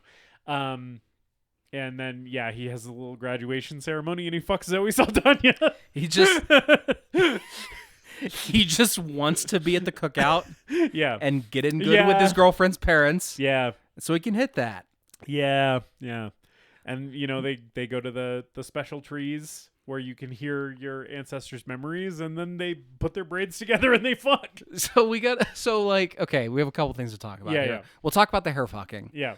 How do you feel about the way that like the ecology and the biology of this world is realized in this movie? One of the things in this movie that I like the most, and one of the things that I am obsessed with, is that James Cameron was like, the collective unconscious is a scientific reality in Pandora. Like, everything is a giant neural network, and you can like plug into plants and animals and like literally share your thoughts. And like basically the way they describe it in the movie, like the way that Sigourney Weaver describes it, is that Pandora is it's basically one giant brain, the whole planet. And the Na'vi, as like the sentient beings who live on it, are able to like access this shared consciousness and like plug into it, you know? And I'm like, as a conservationist movie, I think that this makes a lot of sense, because it seems like the message is like, yeah, humanity is not separate from nature. We're a part of it. And I feel like this is James Cameron encouraging his audience to see themselves as part of something bigger than just like the human race. It's like all life on this planet is interconnected, and we should feel a shared responsibility for all of it. You know? And I feel like as like a metaphor for that, it's pretty it's a heady sci-fi concept that's fun to mull around in your brain, but it's also very clear what its purpose is from like a thematic perspective, and I love it. And as a person who fucking loves plants and animals and being outside, I was like, yeah, that's what it's all about, is like communion with nature, you know? And I like that he like makes it like a science thing, because it's like, oh yeah, communion with nature isn't just like a spiritual like woo-woo concept. It's like, no, it's like there's like data, right? You know? Right. I think I like it too. I really, really fuck with it. And I think what it is that he's able to take a concept that human cultures have already explored. Yeah. You know, we talk about the earth as Mother Earth. Like we talk about the connectedness between us and nature. And it's also a function of many indigenous cultures. Right. So translating that to science fiction and making it a biological, ecological thing that's happening there is really interesting. Yeah. And I think like you said, like it's so clear that its thematic purpose in the film, it's explained to you in such a easy to understand way. It's one of the great ways that I think Cameron is able to streamline his themes and concepts, which is a thing he's always been good at it. Sometimes it comes across a little clunky, but this is some of the stuff in the movie that works best for me. Yeah. It also is another thing that had me thinking about Dune, because in Dune, it's sort of a similar thing where like in Frank Herbert's world of Arrakis, the worms are everything, right? And it's like the spice that like is the thing that is like there to be exploited by outsiders is just a natural byproduct of the worms. And the spice is also like a thing that the Fremen rely on, and like the Fremen like both rely on the worms for resources but also revere them as like divine. And it feels kind of like similar, but it's a unique enough spin on it that it doesn't just feel like a Dune ripoff. Yeah. But it also like includes a lot of the shit that I like the most about Dune, which is sort of like the reverential nature of the relationship between like the sentient beings who live on a planet and like the natural world. Right. You know? And like the sacred spaces in Avatar are trees that have, you know, deep connections to this neural network across the planet. Yeah, where you can like literally hear your ancestors' memories. Yeah, because like they've been absorbed by the biology of the planet and stuff. And it's so clear like what specific meaning that holds for their culture. Yes. Yeah. And then we'll see Giovanni Ribisi say some shit like, "Oh, it's just a fucking tree." Yeah. And as an audience member, you're like, because the movie has done the legwork to make you understand that it's not just a tree. Yeah. You're like, this guy's a fucking monster. Like, I hate this guy. Because it's I'm Team Awa, dude. Yeah, dude. Yeah. That all being said, Uh-huh. how do you feel about the hair sex? I mean, I think it's fine. Okay. I would have liked more of an implication that there are some sort of genitals also involved, I suppose, because otherwise, why is it different when they're putting their hair together with other Na'vi versus animals? Okay. Like, what I don't like is that this sort of implies that, like, when you're riding a horse, you're sort of fucking it. Are you asking for an NC-17 Avatar cut? I would just like to see Jake Sully's big blue dick. Just to know that it's there. because plugging the hair into the hair is fine, and I like that as like we're becoming one, we're sort of like knowing each other in the most intimate way. That's sort of romantic. They also do kiss on the lips in addition to that. Mm-hmm. But also, like, how then is it different than you riding a horse? It's the other thing needs to be different than you riding a horse, because riding a horse cannot also be fucking a horse. I'm not comfortable with that. You know, like, it's like, I don't like that when he gets on that pterodactyl, he's like fucking the pterodactyl. And the kissing on the lips thing too. I don't know. It's never clear if that's like a thing that the Na'vi also do, right? Or if that's if like Neytiri's like, okay, I understand this is something you want because of your culture. I'm going to do the human thing where our lips touch. Yeah. I'm not really getting anything out of this, but I understand that you are. Yeah. And then she's like, "Give me that braid. I want to fuck you like I fuck my pterodactyl." I don't know. That's the main thing. Is I'm like, if it was the hair thing and then also we saw that something else was going on, like, I feel like maybe that would kind of work better. Because the hair thing is played like romantically and a little sexually. Yes. But it's also like, we're trying to keep this at a PG-13, so they're not going too far with it. But I feel like that's maybe not how babies are being made, because they have children in the next one. And I'm like, they probably have genitals and they're fucking. And I feel like maybe we could have at least hinted a little bit more at that. I feel like mind fucking is just a thing that sci-fi movies do sometimes. That's true, yeah. Where it's like, I think like in they Demolition Man. They do that in they do that in Demolition Man. Yeah. They do that in Mass Effect. In Pacific Rim, they're kind of doing that, where it's like you're in each other's head and you know each other really well. Yeah. And you know so you don't have to say anything to each other. Yeah. I don't know. I think it like mostly works. I think it works a lot better now that I am 33 and not fucking 16 years old or whatever, seeing this in a theater and being like they're fucking with the hair tentacles now. Okay. Yeah. I don't know. It is funny though that every Na'vi has a braid. I'm like, do they braid that hair or are they born with it braided? I think they braid it, because I think when Jake wakes up in his avatar body for the first time, the long braid. Yeah. The long braid with the fucking little USB thing in it. Right. Right. That might be. They might be born with it that way. Because even Stephen Lang has it. And then they braid can't their imagine hair. that he would be doing fucking Na'vi cultural practices. So it's like, is he braiding that hair or does it just grow like that? It must just grow like that, and then they braid the hair on top of their head. I guess so. Yeah. But not Stephen Lang. He's got a buzz cut because he's a military man. He's a military guy. Even when he's big and blue.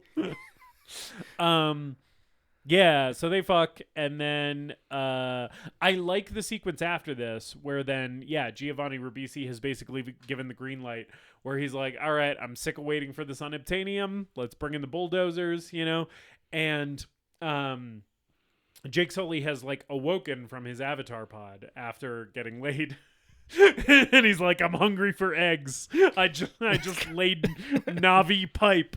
So he's like out of his body. You think that Dick is working down there? Does Jake Sully's human body have a functional dick? Does he miss his penis more than his legs? Probably. I feel like that's part of the excitement of waking up as a big blue guy and being like, my legs work, but also, you know what else is back? My big blue hog. Yeah, probably. That's probably part of it for him. Yeah. Where he's like, I have to fuck as a Na'vi because I can't as a human man. I found a girlfriend, and she is literally the way my genitals are right now. She's the only person I'll be able to fuck this way. Right?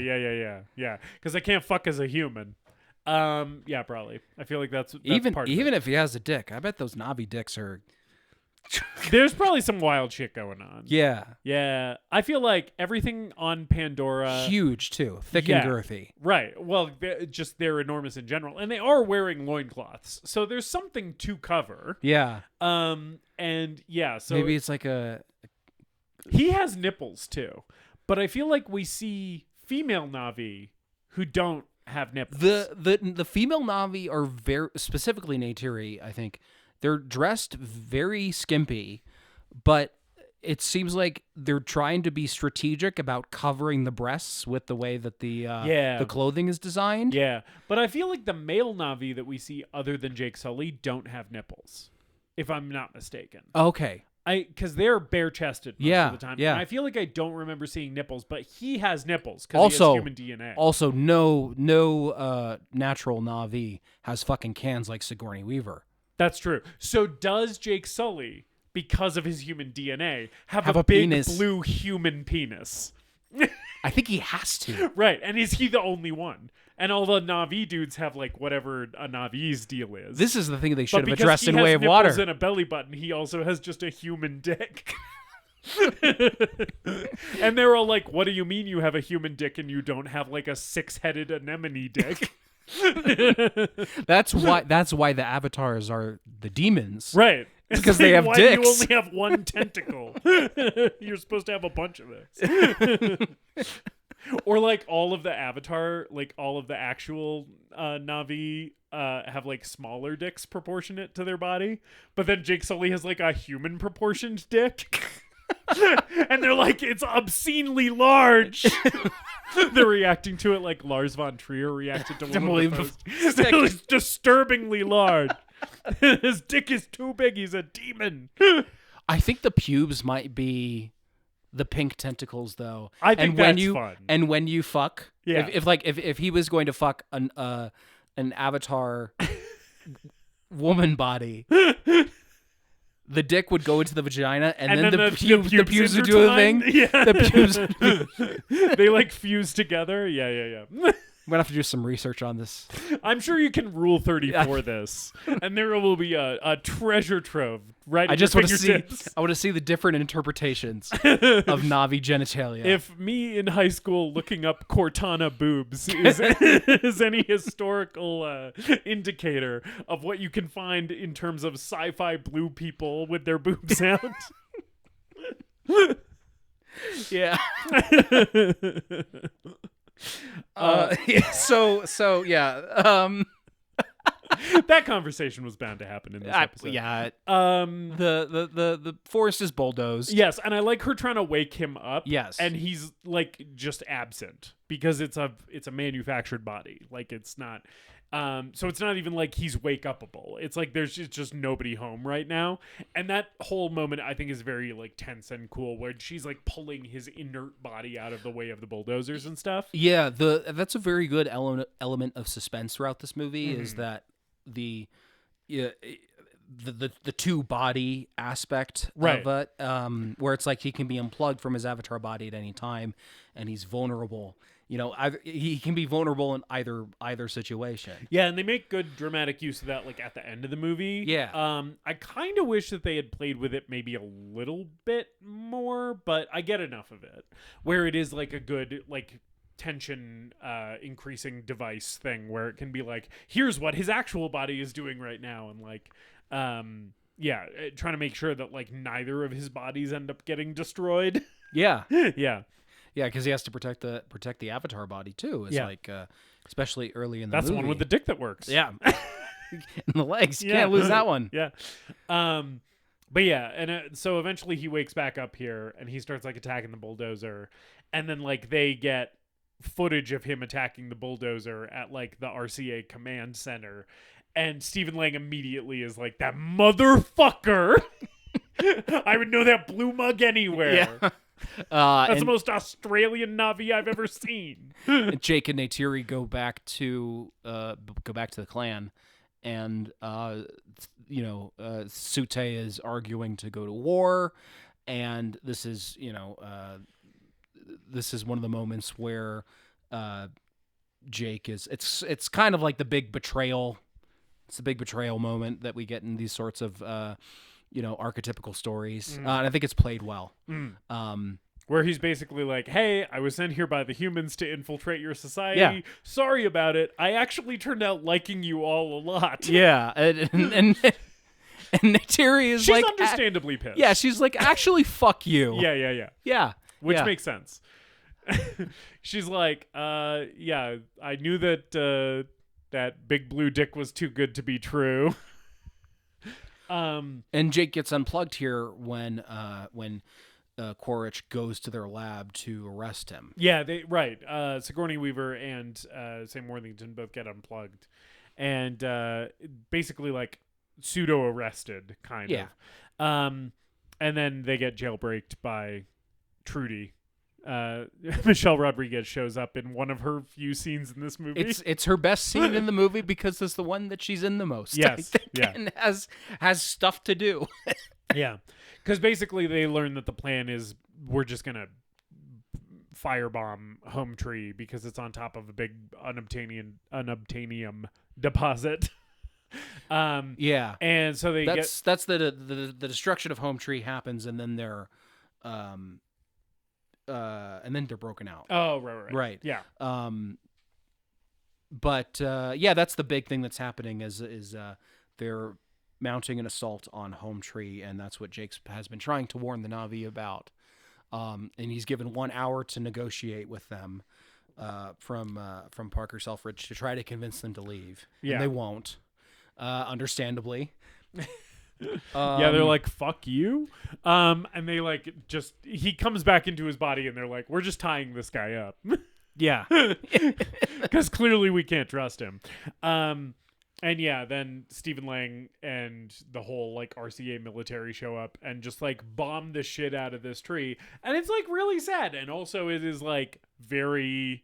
It's a big James Cameron spectacle, and it looks great. Yeah, I mean, I remember it being one of the moments that affected me the most the first time I saw this movie. Yeah. Was I think James Cameron's job or his attempt to get you to care about the world and the culture and the natural environment so you can mourn its destruction really worked for me the first time around. Yeah, and this still does. This is the moment. This is also crazy because it's like I remembered the Home Tree destruction thing happening at like the end of the movie. This is like halfway through the movie. When I saw how much runtime there was left when this was happening, I was sort of shocked. But it is sort of the moment in the movie, where everything kind of coalesces and you're like, okay, I really get what he was going for here. And I'm like really feeling all the stuff that he meant for me to feel, Yeah. It's one of the things that I have thought about the more that I've seen this is on the one hand, I do like the RCA just being your kind of standard military industrial complex corporation from a sci-fi movie. Yeah. And there's a little bit of the influence from Blackwater and mercenary groups from the Iraq War. Yeah. But that's really just like a line or two of dialogue. Yeah, but it's mostly just more Weyland-Yutani stuff. Yeah. I think what would really fucking go hard is we see little American flags on the sides of these ships. Yeah. Yeah, I do kind of think that is missing because when they talk about Earth, they're never talking about a specific. Everybody's white, right? Yeah. And so it's like, we should just say it. Yeah. We should just be like, this is America doing this. Yeah. And we don't spend a lot of time. Again, we don't spend a lot of time setting up Earth. Even the stuff that we explore in the Earth prologue feels unnecessary. It doesn't feel like we learn much about Earth that we don't already learn from the dialogue that's present in the theatrical cut. Yeah.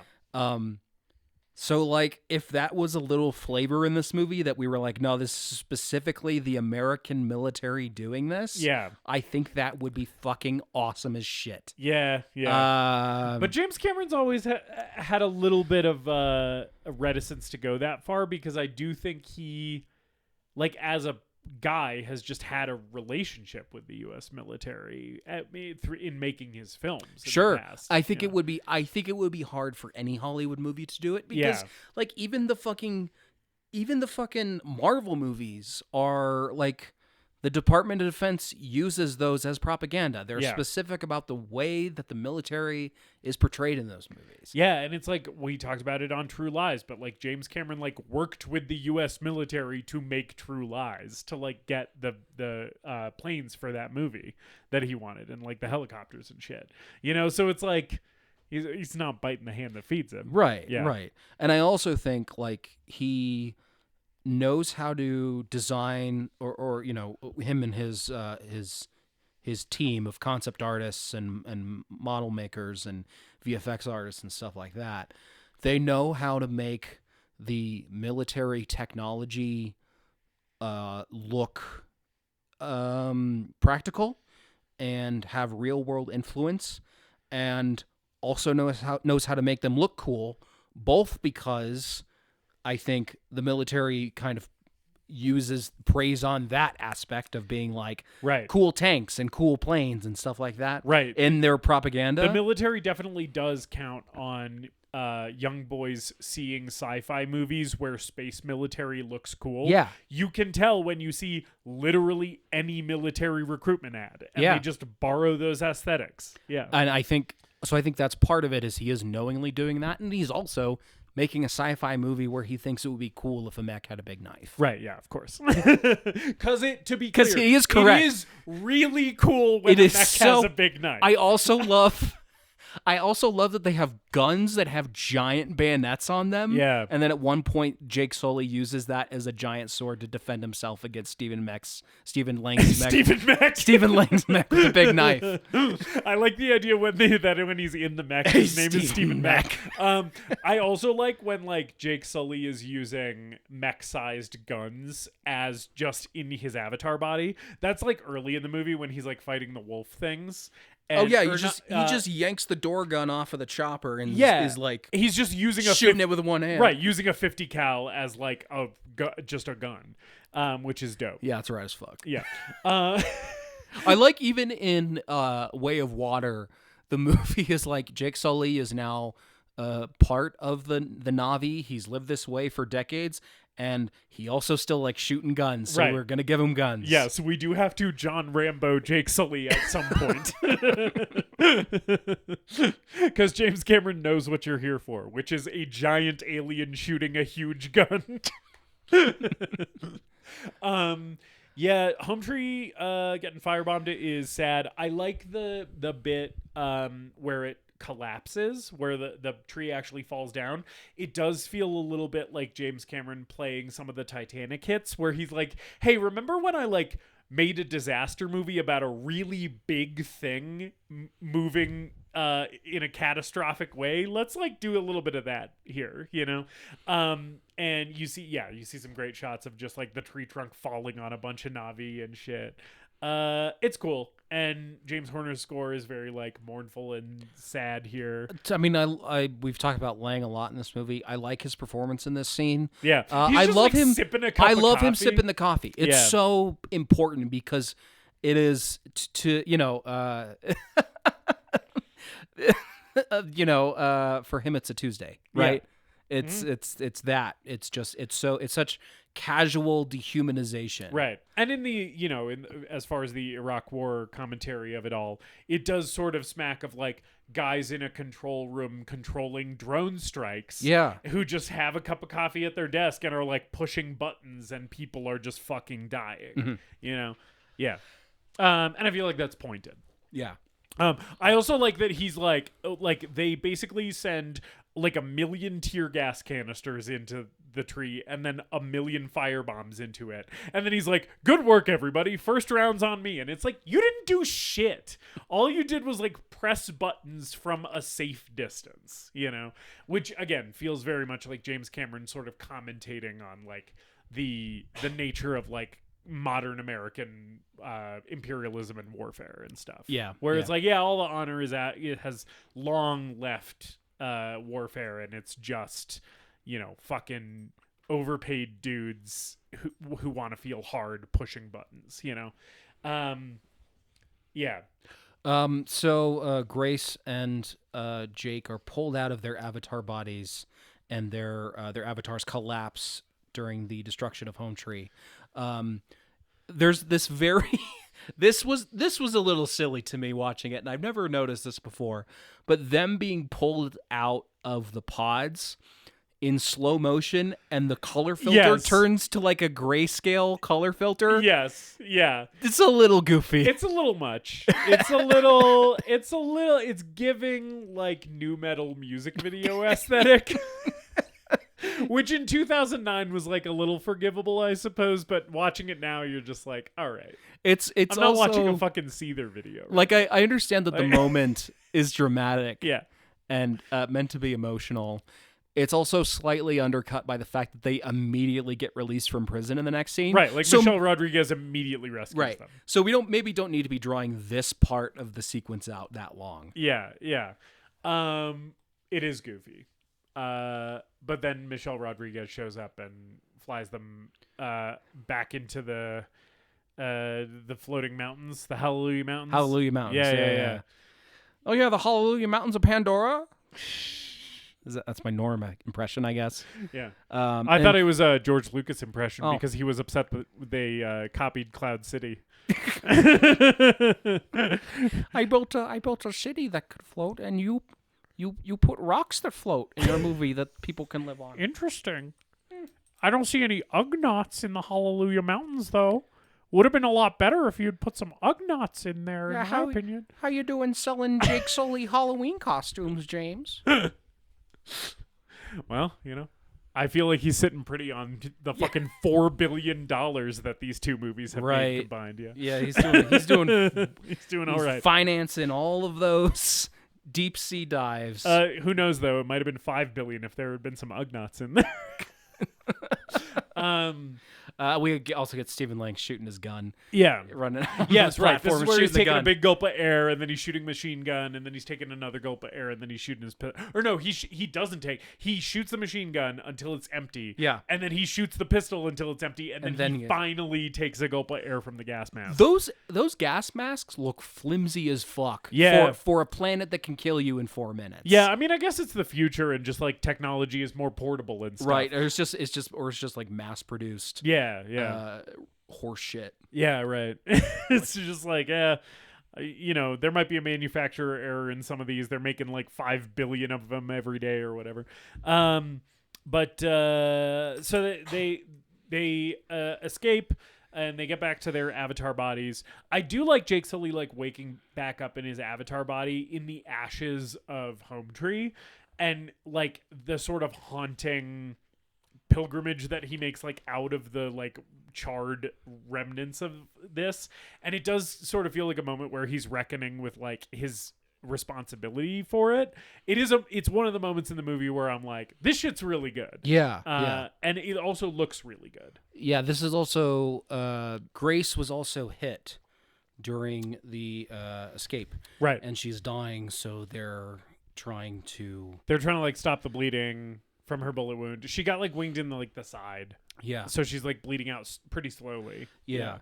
And they're trying to you see if Awa can save her Yes. at the Tree of Souls. I do want to call out, though, that there is a great Sigourney Weaver line delivery when she gets shot, where she's like, this is going to ruin my whole day.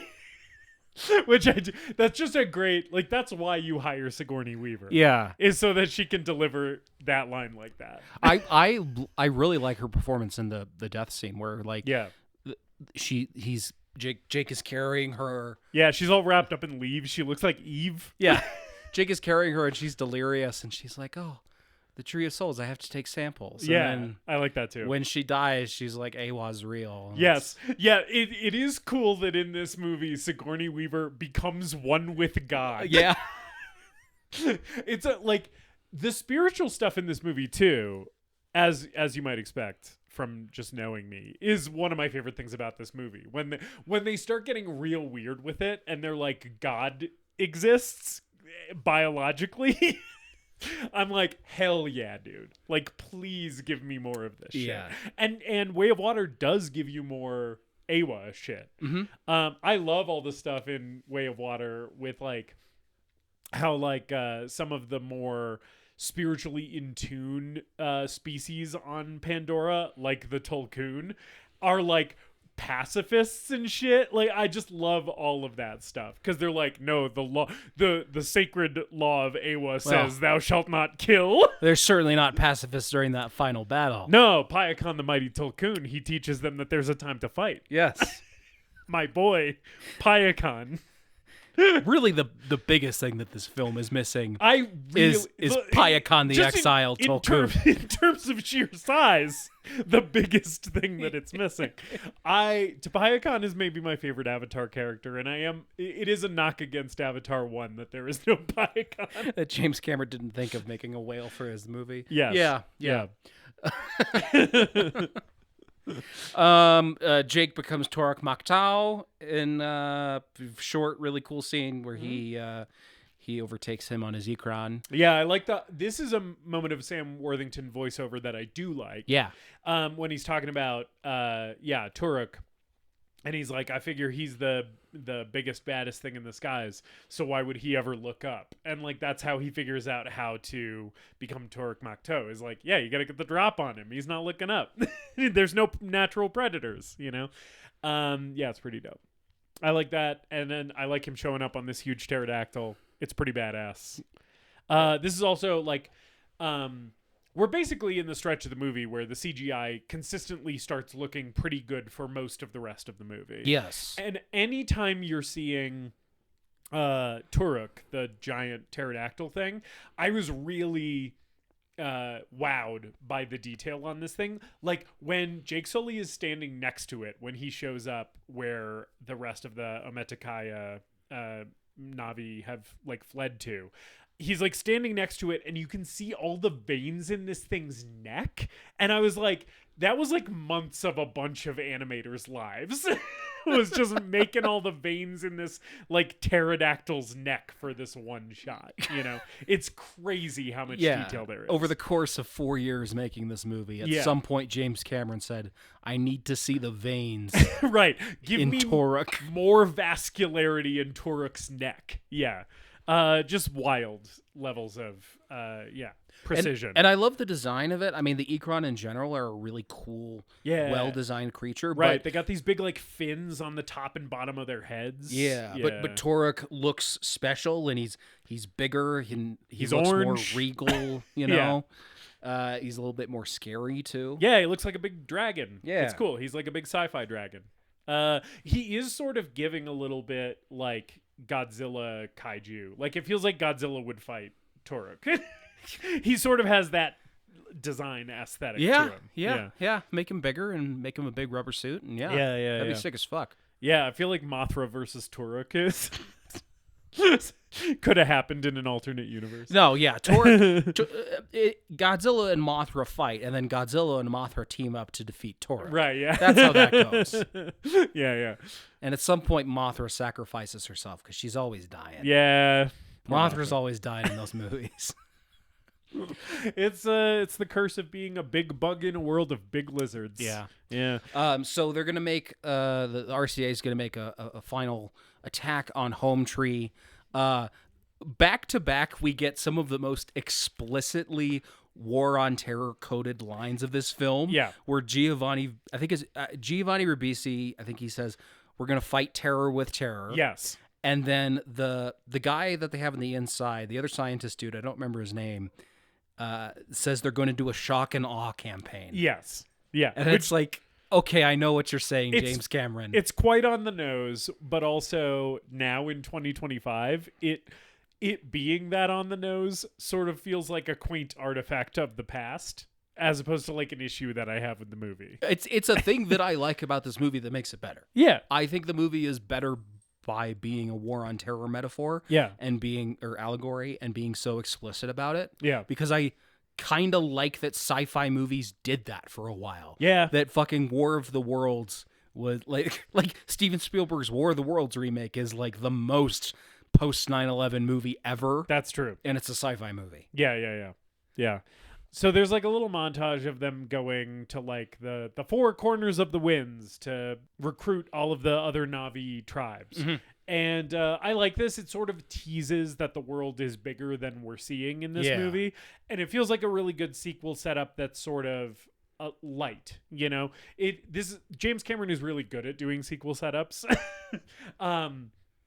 And it feels like he's sort of leaving the door open to be like, there's more of this world to explore if this movie makes enough money, which, you know, we all saw how that went. Right. But it's not too on the nose where he's like, oh, get ready to see more of these people. It's just like, no, yeah, maybe you'll see the plains horse people. Maybe you'll see the people who live by the water. Who knows, you know? And like this, and then like Jake Sully's eyes opening at the end are really the only sequel tease that there is in this movie. And I feel like that's enormously to its benefit, that it just kind of stands on its own, but like teases that there's like more adventures to be had if you want them. Right. The movie's primary goal is to make you fall in love with the world. Yeah. And then it's like, hey, if you love this and you want to see more, maybe come back and see this movie again in 3D. Yeah. You know? Right. Yeah. And this little kind of montage here feels like the most like pointed moment of him being like, look how much world I have. Yeah. Yeah. And he's right. I do want to see more of that world. Me too. I want to see the volcano people. I'm excited. Are the Omaticaya, if we're going by Avatar: The Last Airbender rules, yeah, which did have a copyright dispute over the name Avatar with James Cameron because he did copyright it before the TV show came out. Yes. It is also funny that it seems like he has doubled down because he was like, I'm calling my movie Avatar, and then they sued him, and he's like, I'm calling the second one Water and the third one Fire. So are the Omatic, is this the air one? I assume so because they fly on the Ikran. Yeah. Right? Their whole thing is that they go up into the sky mountains and they fly. Like, that's the most important thing in their culture is bonding with one of these pterodactyls and flying around. So I think they're the air people. Okay. And Jake Sully even has the whole thing when he bonds with his Ikran where he's like, this is what I was born to do. Yeah. Like, this is the most I've ever felt like I had a purpose is when I was flying. Yeah. So I feel like they are the air people. One thing I forgot to mention about that scene is I like the way they build up to it with them climbing mountains to get there, and like the long vines across the mountains and stuff like that. Yeah. That's cool. That's when Sam Worthington goes, "Oorah!" Yeah, when he has to do a marine thing. I like that too. What I was going to ask though is the fourth movie the Earth Tribe? Probably. And what are they like? Do they live underground? Subterranean Na'vi. I think that'd be sick as fuck. Hell yeah, that's where you can really make some use of that bioluminescence too. Yeah, is in caves, fucking glowing caves and shit. Sign me up. James Cameron doing big underground cities. Yeah. I'm so fucking Na'vi dwarves, dude. Hell yeah, man. digging for unobtanium. Yeah. Oh fuck. And they awake some sort of dragon. the Na'vi dug too greedily and too deep. Shadow and flame. Yeah. I'm really glad that I haven't seen the trailers for Fire and Ash that much. Like, I've probably watched the trailer 2 or 3 times. Yeah. Because I'm like, it'll probably follow the same general structure as the other Avatar movies, and I'm okay with that. Right. But I feel like there's still so much to discover with it. Yeah. I feel like really the the mystery of these movies is not so much what the story is going to be like, but what like the creature design and the visuals and the set pieces are going to be like. What's the cool shit that we're going to see? Exactly. Yeah. And the cool shit that we're going to see now is a fucking banger of a final battle. This shit rules. So like I'm gonna tip my hand a little bit on this movie and let you know that before this final battle started, I was sort of like, Avatar's good. It's like kind of working for me. And then this final battle happened and I was like, fuck, dude. Like, cause it's like the movie, James Cameron is such a filmmaking genius because he knows that he's given you like 2 hours plus of movie when this final battle finally starts, but he knows you need this for the movie to work. You know, it's like, yeah, without fucking 30 minutes of awesome shit, I would have sort of just landed on like, yeah, it's okay, you know. And like, there's cool shit throughout. There's action throughout. But what you really need for this movie to work is a giant orchestrated battle sequence. Right. What you need is a bunch of fucking blue aliens riding pterodactyls shooting poison arrows through the cockpits of spaceships into dudes. So many people in this battle get speared by huge fucking arrows. You need to see the alien bulls charge this group of mechs and knock them over. There's also a great moment where, because they have the bombs that they're gonna drop on the Tree of Souls, to like obliterate the Navi's ancestral memory, which is a very pointed line. That feels very like, we're talking about the Native Americans and their, you know, the experience of European colonization in the Americas here. But so they have these big bombs in the hangar of this like big spaceship. And there's a great moment where a guy gets sandwiched between the two bombs. Cause they like, Jake Sully like, has grenades and he's like, dropping them in like the propellers of this thing. And it like goes off kilter. And yeah, just a guy gets fucking smushed between these two huge payloads. Yeah. And I was like, thank God James Cameron directed this action sequence. So I could see a guy get sandwiched between two huge bombs. We can just talk about all the cool shit that happens in the last 30 minutes of this movie. Yeah. Fucking the Toruk, Jake Sully on Toruk as Toruk Maktal. Because Toruk Maktal is him. Toruk is the dinosaur. Yeah. And then he's Toruk Makto because he's the guy who's riding the dinosaur. He grabs one of the helicopters and throws it into another helicopter. That shit rules. And that's so fucking awesome. It's really sick. It looks really good. The animation in this sequence is so slick. It's so clear what's happening at any given moment. Yes. This is the thing. It's a battle between two flying enemies in a valley of floating mountains. Like the scale is massive and it's so complex, and James Cameron, being the fucking god that he is, just knows how to shoot it. Yeah, right. A thing that I was also thinking about, where I was like, James Cameron is being influenced by the things he has influenced, is there are so many punch zooms in this movie where it's like, there's like a spaceship will like come around like the side of one of these floating mountains, and then he'll like punch zoom in on the spaceship. And I'm like, that's fucking Halo camera work again. Like the sci-fi punch zoom is a well-worn trope. Yeah. The punch zooms increase at this point in the movie. We get a lot of punch zooms. I like the punch zooms, though. I like a well-executed punch zoom. There are other movies that do it poorly and feel like they're winking a little bit too much at the audience when they do it. I think the punch zooms in this are good. Yeah, me too. I feel like he uses them to great effect to be like, hey, you saw that cool shit? Let's get a closer look at that cool shit. Yeah. Trudy gets killed here. She's flying I like that her gunship has Na'vi war paint on it. Me too. But she turns on Stephen Lang. She's also kind of like done herself up a little bit. Yeah. I feel like she's got like a feather in a headband. Am I remembering that right? I don't remember.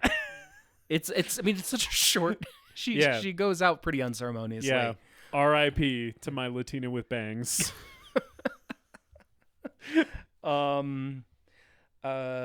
Norm's also fighting. Good for Norm. Yeah. Norm gets a big machine gun. He's with there's the mechs fighting the Na'vi on the horses on the ground. Yes, and Neytiri gets like shot down. She's flying her Ikran and she gets shot down and ends up there. And her Ikran dies, which is like that's also like a really like emotional moment in this, because like we've set up how the connection between the Na'vi and the Ikran is like a spiritual one. It's not just like this isn't just like a pet. It's like it's a being that you like share your soul with, basically. So that moment is like very sad, and I think Zoe Saldana plays it really well. And so then she's like kind of trapped there, and then like the hammerhead rhinoceroses show up and fucking that's such a good moment too, where nature starts fighting back against the RCA, and it's like not just the Na'vi controlling nature anymore. It's like just Awa herself is like repelling the invaders, which is like, it's such a cool moment of this movie. It's also kind of like a nice and I think mostly benign colonial, like anti-colonial fantasy, right? To imagine like, what if the natural world just repelled the colonizer on its own, and we didn't have to fight against colonialism ourselves? What if like what if nature just rejected this like immoral behavior? Well, I mean, I think fighting against colonialism is central to Jake Sully's character arc. Right, yeah. It's part of what makes him a white savior, or as I call him, a blue savior. Right, yes. Yeah. Because he's not white, he's blue. Yeah. And this does kind of this does, it's fine. I was just ignoring it this time. Okay. Cool. But it does kind of bring full circle to a thing that happens earlier, which is like before the battle, Jake Sully is like praying at the Tree of Souls. Mm-hmm. And he's basically like, hey, like if you can help me to Awa.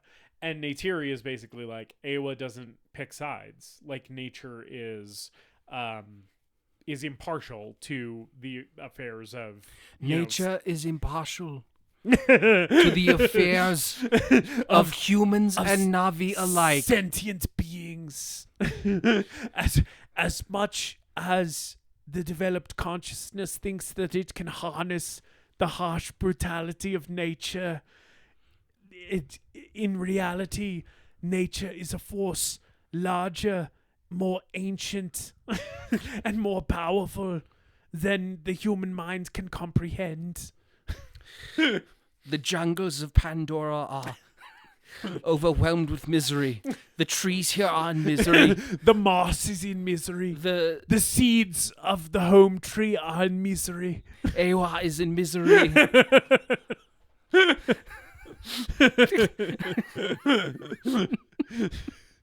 The Na'vi think that they have a spiritual connection to the Ikran, but when I looked in that Ikran's eyes, I saw no love, no compassion.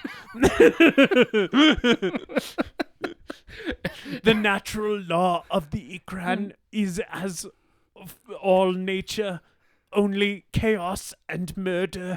Overwhelming and collective murder. I don't know, man. Some fucking hammerhead rhinos kill some mechs and shit. There's a bald dude who's one of like Quaritch's lieutenants. Yeah. And he gets his mech gets knocked over, and then the cockpit gets crushed, and he gets crushed by one of the balls stomping on it, which is rad as fuck. Yeah, that's cool. The main bombing ship that they have has gun nests on top of it, which is really cool. Yeah. And then Jake lands on it and starts throwing grenades into the gun nests and shooting them with a machine gun. I also like the part where he like just grabs a missile from like one of the missile caches on the sides of this thing and is just holding a missile in his hand because he's so big.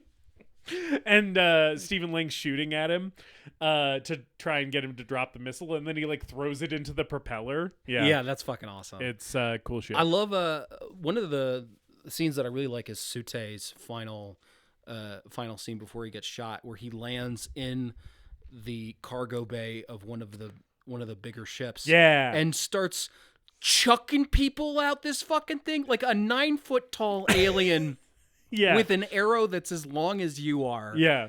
Throwing you out of this cargo ship, and then he gets shot and falls. Yeah, and this is part of the montage of like all the heroes are dying, because this is also where Michelle Rodriguez dies. This is where Neytiri's Ikran is dying. The tide is turning in the battle Yeah. against the heroes. And I like that Norm's avatar body dies, and we just see him waking up being like, holy shit, I just got killed. Yeah, he's like clutching his chest. Yeah, because he's like, whoa, that felt so weird. I just got shot. But yeah, and then so this is when like the tide turns, nature starts fighting back. And all of the animals of their own accord start attacking the RCA, which is dope, like I talked about.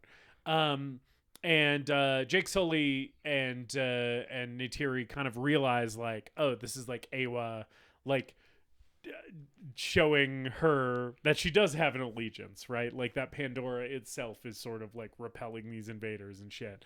And pretty quickly here, like after the animals start attacking, like the big command ship crashes and Stephen Lang like jumps in a mech and fucking he jumps in a mech as the command ship is crashing, and then jumps out of the command ship just before it explodes. Yes, and like lands in a mech with like a huge fireball explosion behind him. And this just sets up like the final confrontation that this movie I think would be remiss without. Like I feel like the three-way battle between Jake, Neytiri, and Quaritch at the end of this movie sort of makes the movie for me, where I'm like, yeah, like James Cameron knows what he's doing, and he knows that this is the thing that this movie needs to land, is like a more intimate, like we just had this big extravagant battle and it was great, but what we need is like a little bit more intimate character focused thing that is still a spectacle, but also like fulfills like all of the character beats that we need to hit at the end of this. 'Cause like it starts with Neytiri fighting Quaritch, and she is like riding one of those like crazy panther things, right? The thing that tried to kill Jake earlier. Yeah, and it because Awa is like on the side of the Na'vi, it allows itself to like be ridden, you know. And she is fighting him on this thing, and it puts up a pretty good fight, but it gets killed, and she's like pinned under it. And then so like Jake shows up because Neytiri's in danger. And he fights Quaritch for a little bit. He's using, like the big bayonet and shit. And Quaritch has his huge mech knife. It's a mech knife fight. It's pretty sick. And it's all happening right near the lab. Right. Because Quaritch Which is just where going to go kill Sam Worthington's like real body. Right. He's just trying to destroy the lab. Yeah. To take out Sam Worthington. It kind of culminates with he grabs Jake with the mech arms, and the bubble of his cockpit has been broken, and there's a knife that I think Neytiri tried to shove in his head that got stuck in the chair behind him. Yeah. So the mech arms hold Jake Sully up to him, and he pulls the knife out and is going to cut Jake's throat with the knife. And then he gets hit in the chest with this giant, and we see it too. We get a side shot, and we finally get to see like just how big these arrows are. Yes. Yeah. In relation to a human body. Yes. Right. So Neytiri like shoots him with this huge fucking arrow. And then I love that James Cameron, like genius that he is like, you know what's better than Stephen Lang getting shot by a huge arrow? Stephen Lang getting shot by 2 huge arrows.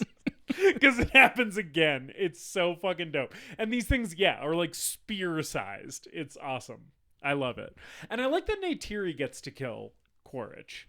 It feels like a very Cameron thing, where it's like we have our warrior woman who is like the badass, and it's like she's the one at the end of the day who gets to kind of triumph, even though we had this male character who is also sort of the focus of the narrative.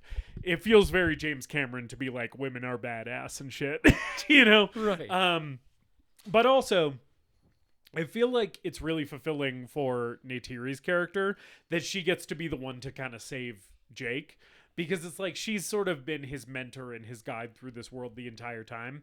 And I feel like having him kill Quaritch would have been like a little bit like the more problematic version of this movie that is a little bit more Dances with Wolves would have had him, master all of the Na'vi shit. Right. And kill Quaritch at the end. And it's like, no, he still has shit to learn. Like, he's still not from here. And I think the more he still has to be saved by the person who knows how to do this shit. Yeah, I guess it has to get saved by the 9-foot tall blue lady. That's right. That can pull him out of the cradled like a baby. pull him out of the Avatar pod and hold him like a little baby. Put the little oxygen mask on him God. so that he can suckle that sweet, sweet air. That's how I want to wake up. Oh, just waking up and seeing that big blue face and those big eyes looking at me as I'm being hoisted in the air. Yeah. I think the more emotional conflict is between Quaritch and Neytiri in the scene, because it is right. Neytiri. It's between the colonizer and the colonized. Right. And Jake Sully is neither. He's existing in some middle space. And I think Jake Sully's conflict with Quaritch is better realized in the next movie, where he has a more personal reason to fight him. Yes. Yeah, because the next movie is about family, and this movie is about colonialism. Yeah. Yeah. Neytiri goes to rescue Jake and holds him like a baby. Yep. And then we flash forward a little bit. I like that we see the RCA getting loaded on their ships. I want to talk about Sute's death scene. Oh, yeah. I do really want to talk about this because this is my favorite change from the theatrical cut. Okay. I think maybe I saw a cut where we had the Earth shit, but I don't think I saw what you're about to describe. Because I don't think I had a thing really here. Yeah. Okay, because so Sute falls, and he's lying on the ground, and after Jake's been saved by Neytiri, he's reinserted into the avatar body somehow. We see. I didn't see this. And it's basically the Boromir scene. Cool. It's basically that where he everyone's gathered around Sute, and Jake goes to him and Sute asks him to kill him as like another ritual Na'vi thing. And Sute, as he's dying, says, like, I will be remembered. I fought with Toruk Maktal and we were brothers, and he was my last shadow. And it's so good. It is for me at least, both times I've seen this scene, it is almost as good as the Boromir death. I didn't have this scene. That's so weird. Yeah. You just had the Earth stuff? Whatever Apple TV cut they had the Earth stuff, but not this. Okay. Yeah. So there must be some weird fourth cut hanging out around there somewhere. But yeah, I definitely had Sam Worthington looking like Keith Urban. Okay. But not the Boromir death. That's funny. Yeah. Yeah, I love that scene. That's one of my favorite additions to the film in either of the extended cuts that I've seen. But yes, then the RCA leaves, and we see Giovanni Ribisi. Yeah. Running with his tail between his legs. Yeah, getting spanked onto a spaceship. Getting on the ship. Yeah. Yeah, I like that whole thing, and I like how the Na'vi were like, some of the humans can stay. Like, we basically only have a problem with the people who, like, burned down our home. But, like, Norm can stay. Like, yeah, Norm's cool. Yeah. Norm's cool. The nerds can stay. Norm's invited to the cookout. But and then we flash forward a little bit, and Sam Worthington is basically like, hey, like, I got a big day coming up. However this goes, this is going to be the last time I record one of these video logs. So we're like putting a little cap on that device. And then, they go to the Tree of Souls, and he gets transported into his avatar body and he changes race. Like Rachel Dolezal. Okay. Michael Jackson. Well, that was a different situation. That was a different, went the other way. Well, and also there was some stuff going on. There was stuff. Anyway, yeah, the movie ends with Jake opening his eyes, and then we get Avatar. Abada. In Abada. Abada. That's the first time we've done that. This is Abada. In this 2-hour episode, we finally have landed on Abada. Jake Sully, you are now no longer Abada. You are Navi. Like me. Jake Like Sully. me. I'm a Navi now. Jake Sully, I was the last Turuk Maktaw. Yeah, that's what he is. Yeah. That's what he fucking is. I heard you were Torok Makta. Huh? I was the I first. heard you were pretty good. Yeah. He's right. We do something where Jake Sully has like a vision quest where he visits the ancestral memories of the Navi, and then he meets the first Turuk Maktaw. Let me see your biceps. Oh, You little girly man. little girly man. You think you're Turuk Maktaw? When I was Turuk Maktaw, Turuk was 5 times as big. I was a 5-time Torok Maktal champion. And I smoke my stogie anywhere I want. I don't have to find a hideout place like you. And then there's an original Zoe Saldana song over the credits. No, it's Enya. Oh, it's Enya? I think it's Enya. Zoe Saldana did one for Way of Water, though. She may have. The credit song in Way of Water is The Weekend. Oh, okay. I know Zoe Saldana is doing songs for these movies. Okay. It's Enya in this? I'm positive it's Enya. Okay. We can check right now. No, I'm sure you're right. I'm positive. No, we'll check. I don't know. It was It's the end of the episode, but you're making me drag it out. It's the song's like I See You, right? Yeah. We're riffing on that whole thing. It's a good song. Yeah. It's all right. It does feel a little 2000s, but you know, this movie came out in the 2000s. Am I right? It's Leona Lewis. What? Why did I think it was Enya? I don't know. Is it because Enya sounds like Awa? Maybe. Is that why? What the I was fuck? like, I don't think it's Enya. Enya do Lord of the Rings. Enya did Lord of the Rings. That's what it yes, fucking is. May it be. Yeah. That's Enya. Oh God. Anyway, that's Abada. Abada. David. Is James Cameron's Avatar the highest grossing film of all time, not adjusted for inflation, because that's still Gone with the Wind, but it's still second if you adjust for inflation.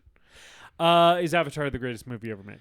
I mean, it is just Dances with Wolves in Space, like, and it had zero cultural impact. Justice. Yeah. I love this movie. I think this is an excellent film. Yeah. I do think that the cut that I watched is the worst version of it. I think the Earth stuff is unnecessary. Yeah. And some of the additional stuff that they've added with backstory about the school and Neytiri's sister is sort of doesn't really do anything for the movie. But most of the problems are with the Earth stuff.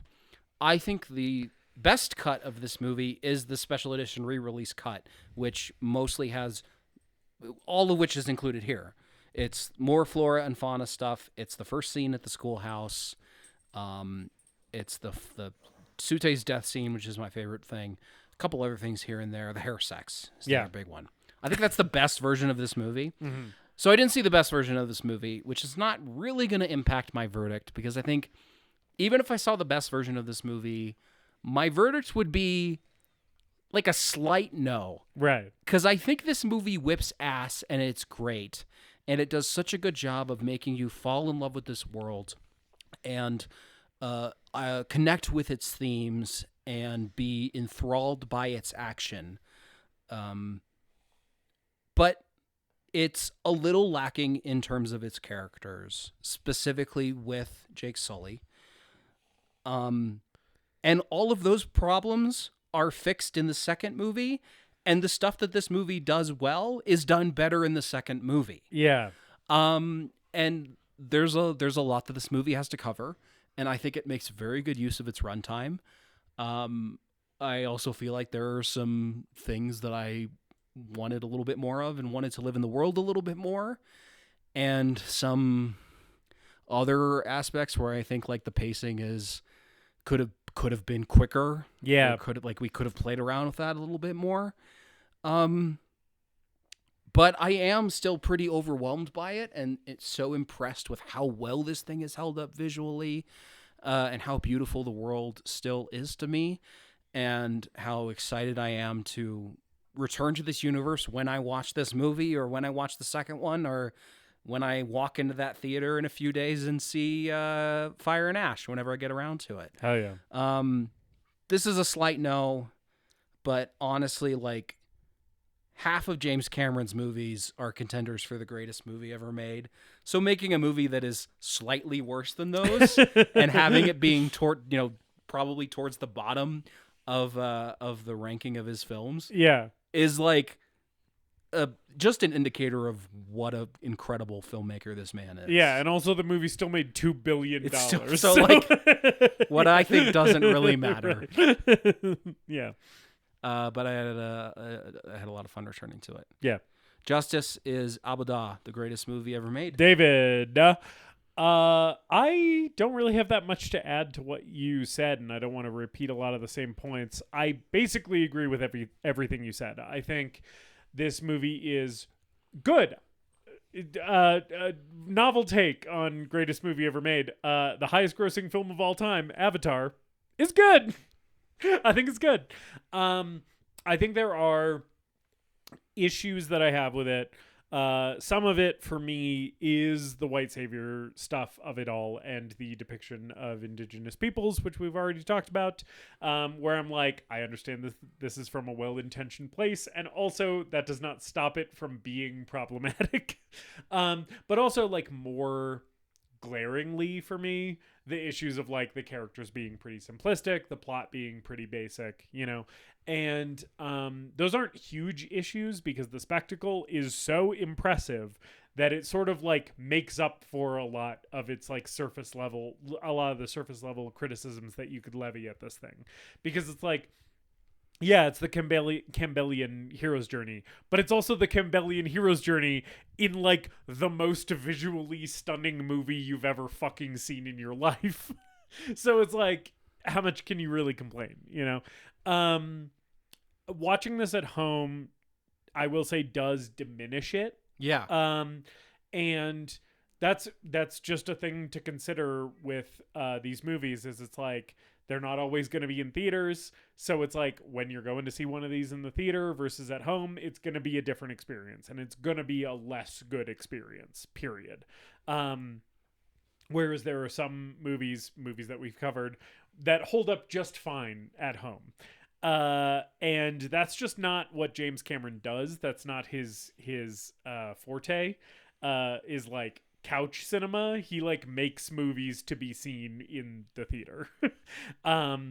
So like this time around with it was probably like my worst go with Avatar, but my worst go with Avatar is still like a really fun time.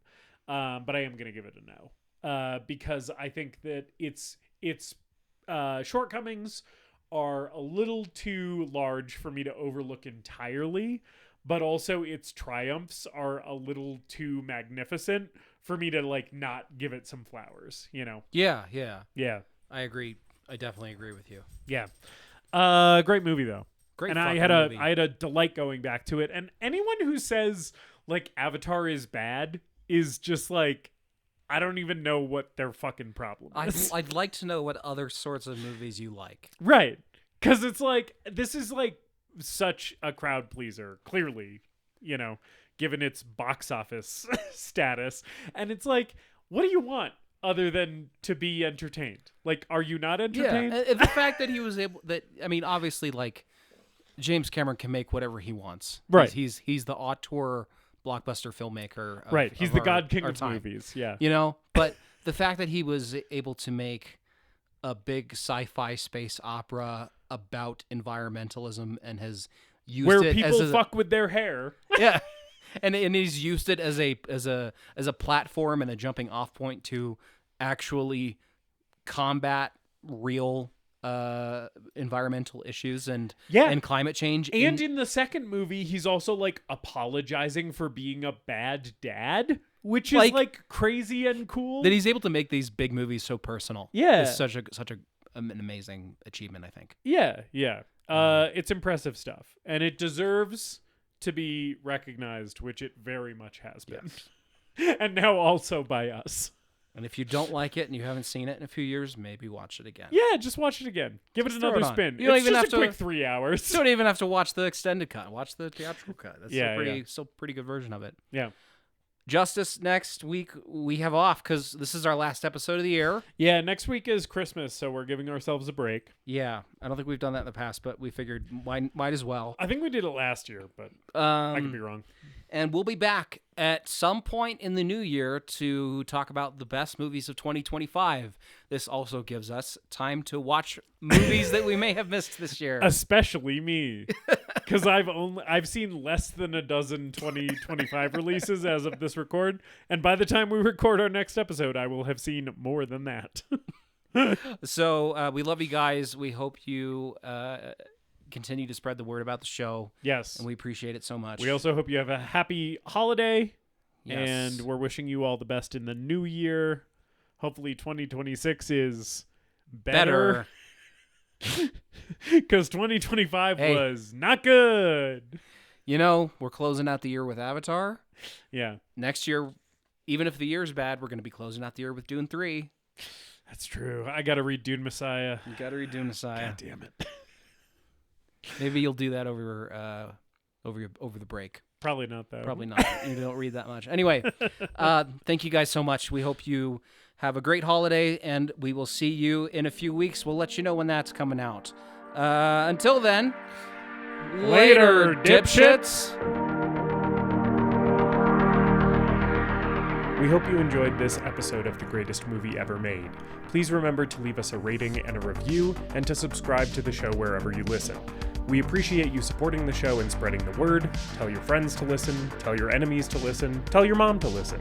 If your neighbor has an unsecured Bluetooth speaker, connect to it and play an episode. You can follow us on social media at TGMEM_podcast. And if you've got a movie that you want us to talk about, send us an email at thegreatestmoviepodcast@gmail.com.